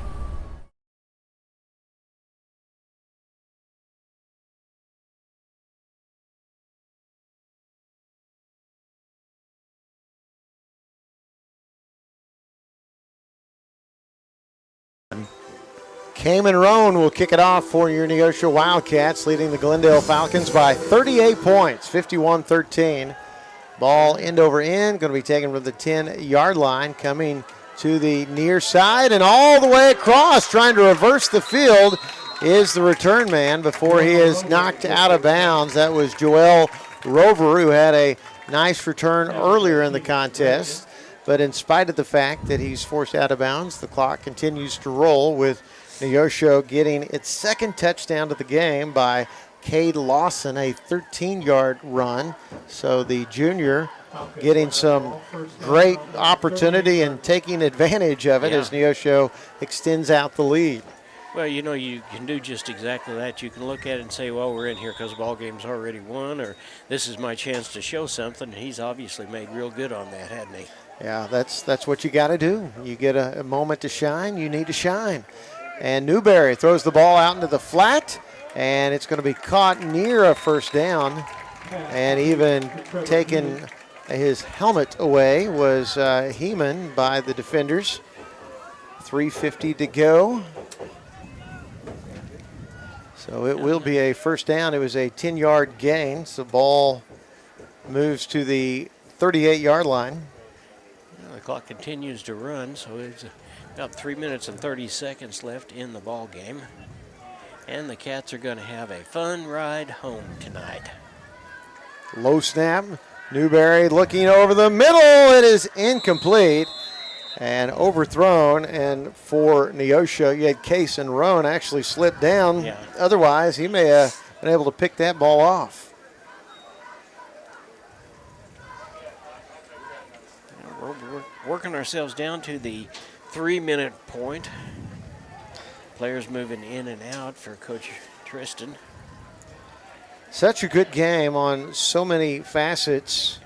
Defense played really well for Neosho. The men up front gave much pressure to Newberry. Bryce Warren with 3 sacks. Everson Tomlinson, a couple of big tackles. Here is a quarterback draw. Newberry just going up the gut and shows some good persistence as he continues to keep those legs churning before finally being brought down. But that'll be a first down as they move the ball inside Neosho territory down to the 47-yard line of the Wildcats. After the ball game is over, we will have a wrap. We will go to our Drive Time Scoreboard Show brought to you by Freeman Orthopedics. And then we will have our first post-game interview with Coach Towdy being brought to you by Neosho Harvest Bank. So Falcons to the ball.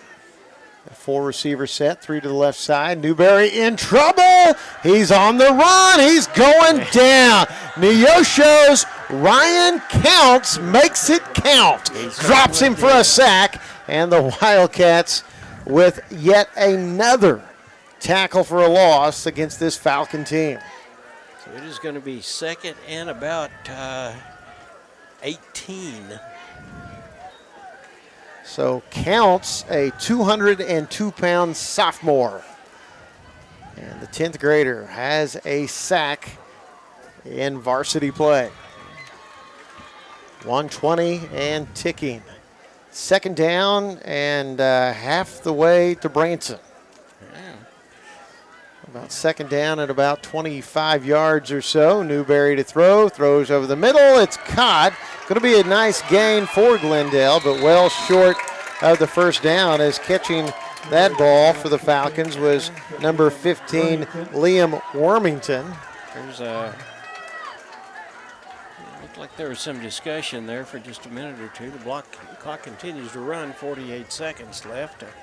We want you to be with us next Friday night at home when the Neosho Wildcats will take on the Kickapoo Chiefs. So it'll be third down, and we'll call it 3 from the Neosho 40-yard line. Under a minute to play.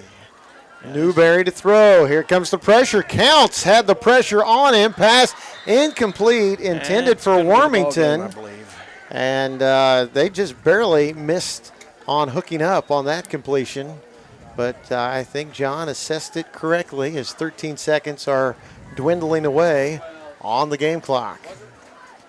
Make it 7. Make it 4. 2-1. Neosho wins it 51-13 over the Glendale Falcons. A convincing victory for your Wildcats. Stay tuned. Post-game coverage comes your way. Brought to you by our post-game sponsors. This is the KNEO and Neosho Wildcat Sports Network. Tally Tire at 18152 East Highway 86 is a proud supporter of local high school athletics. Tally Tire is your full-service car and truck headquarters. They carry name-brand tires such as Nexen, Mastercraft, and Uniroyal, ATC camper shells and bed covers, and do oil changes and tune-ups. Call Tally Tire today for all your automotive needs at 417-451-0457 or online at tallytire.com. At the Hillcrest Church of Christ, we're striving to be His own people, eager to do what is good. Join us for worship at 10 and 6 Sundays, and for class Sunday morning at 9 and Wednesday evening at 7. You're sure to find a warm welcome and friendly people seeking to please God according to His Word. Wildcats, join us every Tuesday morning before school for Devo and Donuts at 7 a.m. Learn more about the Hillcrest Church of Christ at neoshochurchofchrist.org.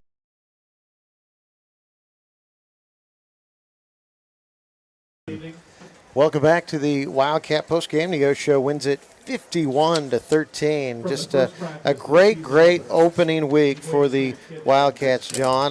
Really, from the very beginning, Neosho scoring in that first quarter by Denver Welch, the 5-yard touchdown run. And rest of the night, you have a Cade Spiva 13-yard run, and then Cade throws 3 more touchdown receptions. You've got Welch with a couple of touchdowns, and then you have even junior Cade Lawson, when the game's out of reach, putting the icing on the cake, 2 touchdowns.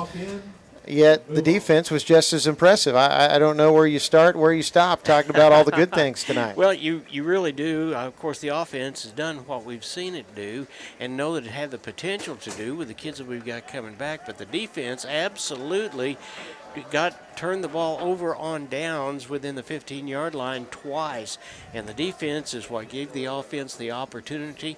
Hey, and the defense was not on the field the whole time either. And that gave them an opportunity to think their way through it and figure out what had to be done. Kudos to the guys up front, the front 4, because they put the pressure on Newberry, and they made him throw some passes that were off somewhat. Cats are going over, and rightfully so, to celebrate. I'd say it's going to be a nice ride home, and if we were to get there, we might even hear the bell ring. There you go.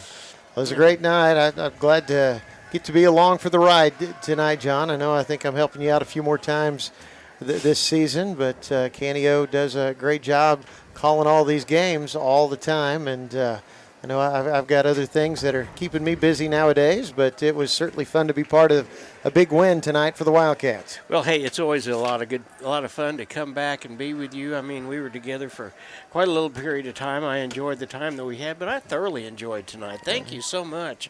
Well, and we look forward to having a few more games down the road, and we're excited about the Wildcats. We've got good reason to be. So we you see Taddy down there? Is he? Yeah, you got a coach coming already. All right, here we go. So we will take a timeout, and we will be right back. All righty. Looking for a bank that puts community first? Look no further than First Community Bank. With our friendly service, convenient locations, and a wide range of financial products and services, we're here to meet all your banking needs. Whether you're saving for the future, buying a home, or starting a business, we're committed to helping you achieve your financial goals. Come experience the First Community Bank difference today. First Community Bank, where community comes first. Member FDIC. At Arvest Bank in Neosho, we believe in the power of serving others. From small businesses to agriculture, whether you're looking for someone to help manage your mortgage or an expert in wealth management, we've got you covered. You deserve a financial partner who cares and can help you reach your financial goals. Arvest Bank is proud to call Neosho their home. And we've got Coach Brandon Towdy. Coach, congratulations on a great win tonight. I appreciate it. Kids played hard. I'm just extremely happy for them. They put in a lot of hard work. How about Boston Patterson? What's going on there? Can you tell us anything? It's just cramps. He was just having cramps. He couldn't get him to stop, so they just put an IV in him. He'll be fine. Good, good. Well, I tell you, I felt really, really good about our defense tonight. I know that's been something that's been high on everybody's mind, but they came out and played, and the two times that they stopped the Falcons within the 15-yard line and turned it over on downs, that just makes the offense want to get out there more, doesn't it? Absolutely. I mean, the defense played great. They swarmed the ball. We had 11 hats to the football on every play, and a lot of just clean form tackles. And Coach Sonis and the defensive staff have put in a ton of time just working, different tackling circuits and really making that a focus for our defense. And they did a great job. And like you said, probably the most important thing is we gave up a couple big plays, but then we responded well and held them down in the red zone. We didn't just let them punch it in there. We held them out. Yeah, we came back in the second half. Looked like they threw a couple of passes. We gave up a couple of plays, and then we turned around and had our way with them. That's got to feel real good. Yeah, our kids, have, like I said, have worked extremely hard. They're in such good shape, and we knew we could wear them down a little bit. And we play a fast tempo, and we practice that way all the time. And so we've got the ability to kind of wear people down. And our kids were coming to the sideline just, kind of feeling that fire in their stomach and their legs a little bit, just because they knew that they were starting to wear them down, and they kept on coming over saying that, hey, we're going to start to hit big plays. They're coming because we got them where we want them. Well, Cade Spiva, I thought, did a great job on the RPO to begin with, and that kind of stands everybody. They got a stutter step if they think that he's not going to run up the middle of the line, and gives him an opportunity. And he threw the ball to everybody but me out there. He did. He mixed it around well. He just does a great job of running the offense, and his ability to run the football is exceptional, and it just gives us another dynamic to our offense. And he did a good job of running, handing off when he was supposed to on making good reads, and then getting the ball out to all of his receivers. And he's comfortable with all those receivers, and that goes back to just the work he puts in. He puts in extra work with those guys on top of the time that we do at practice. I tell you, Evan Tomlinson, for a big guy, was all over the field tonight. I don't know how many tackles he had, but every time we turned around, he was getting a big tackle.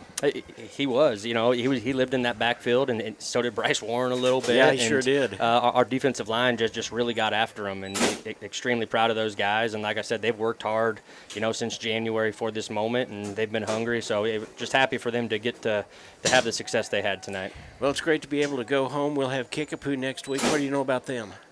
Yeah, we haven't watched anything on them yet. I never look ahead. So when I was at Joplin a while back, we used to play them every once in a while, but things have changed since then. They're a good football team. They're a Class 6 school, so they're gonna bring a lot of kids, I'm sure, and they're always a tough out. But we're excited about the opportunity to go home. to play at Bob Anderson in front of our home fans and get that home opener going. Well, they got beat tonight by Joplin. Joplin beat them 30-7, so they're going to be ripe for another one come next Friday night, huh? Yes, sir. Excited, Coach. Go home and ring the bell. I appreciate it. Go Cats. Hey, you bet. Go Cats. We're excited for you. Thank you so much for a great ball game. If you're a weekend warrior who likes to go, go, go, don't let pain put the brakes on your pace. When you need help with an injury that keeps you from moving, you want an orthopedic team with a proven track record. Freeman Orthopedics and Sports Medicine is nationally recognized and were recently named CareCheck's #1 hospital in the market and top 10% hospital in the state for hip fracture repair. Freeman Orthopedics and Sports Medicine, the experience you need to keep pace with life.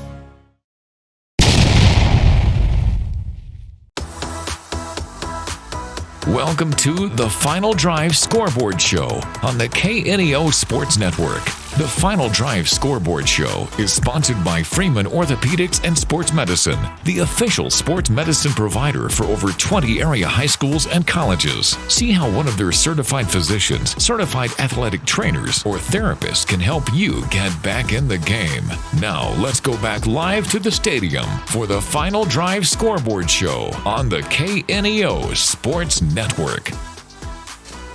And welcome back from Glendale up here in Springfield, Missouri. This is Luke Taylor. I'm going to give John a little bit of a break and let him rest his voice because he's been working it all night long. And so I want to give you a few updates on some games going on here in the region. And Webb City's game against Lebanon, they're just at the half right now. They got off to a pretty late start tonight due to all the lightning. And so right now their score, it's 14-7 with the Webb City on top. And Neosho Wildcats, of course, just won it here tonight, 51-13. I'm reading through the scores here in the here in our COC conference.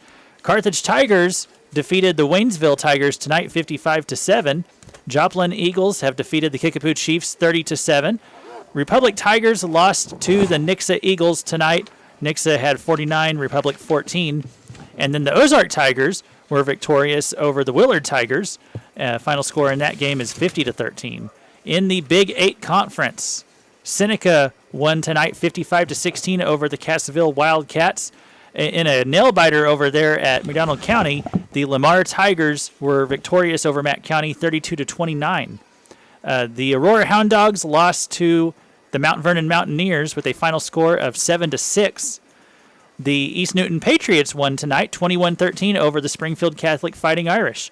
And then Nevada Tigers won against the Monette Cubs 44-22. So most of these games have beat us as far as getting done before we did tonight, but at least we have some final scores we can share with you on most of these games. In the Ozark Mountain Conference, Marshfield Blue Jays are in the fourth quarter right now, but they're up with a score of 6-0 over the Parkview Vikings. Hillcrest Hornets are in the fourth quarter against Central Bulldogs. They're winning right now 33-0. Bolivar Liberators have lost to the Osage Indians. Osage had 35, Bolivar 0. Capital City Cavaliers defeated Carl Junction Bulldogs tonight, 45-7. And then Reed Spring Wolves were victorious over Logan Rogersville Wildcats, 8-0. In the Mid-Lakes Conference, the Stratford Indians are in the fourth quarter right now against the Liberty Eagles. That score at the moment is 34-22. The Ava, Missouri Bears have defeated the Buffalo Bisons, 56-14.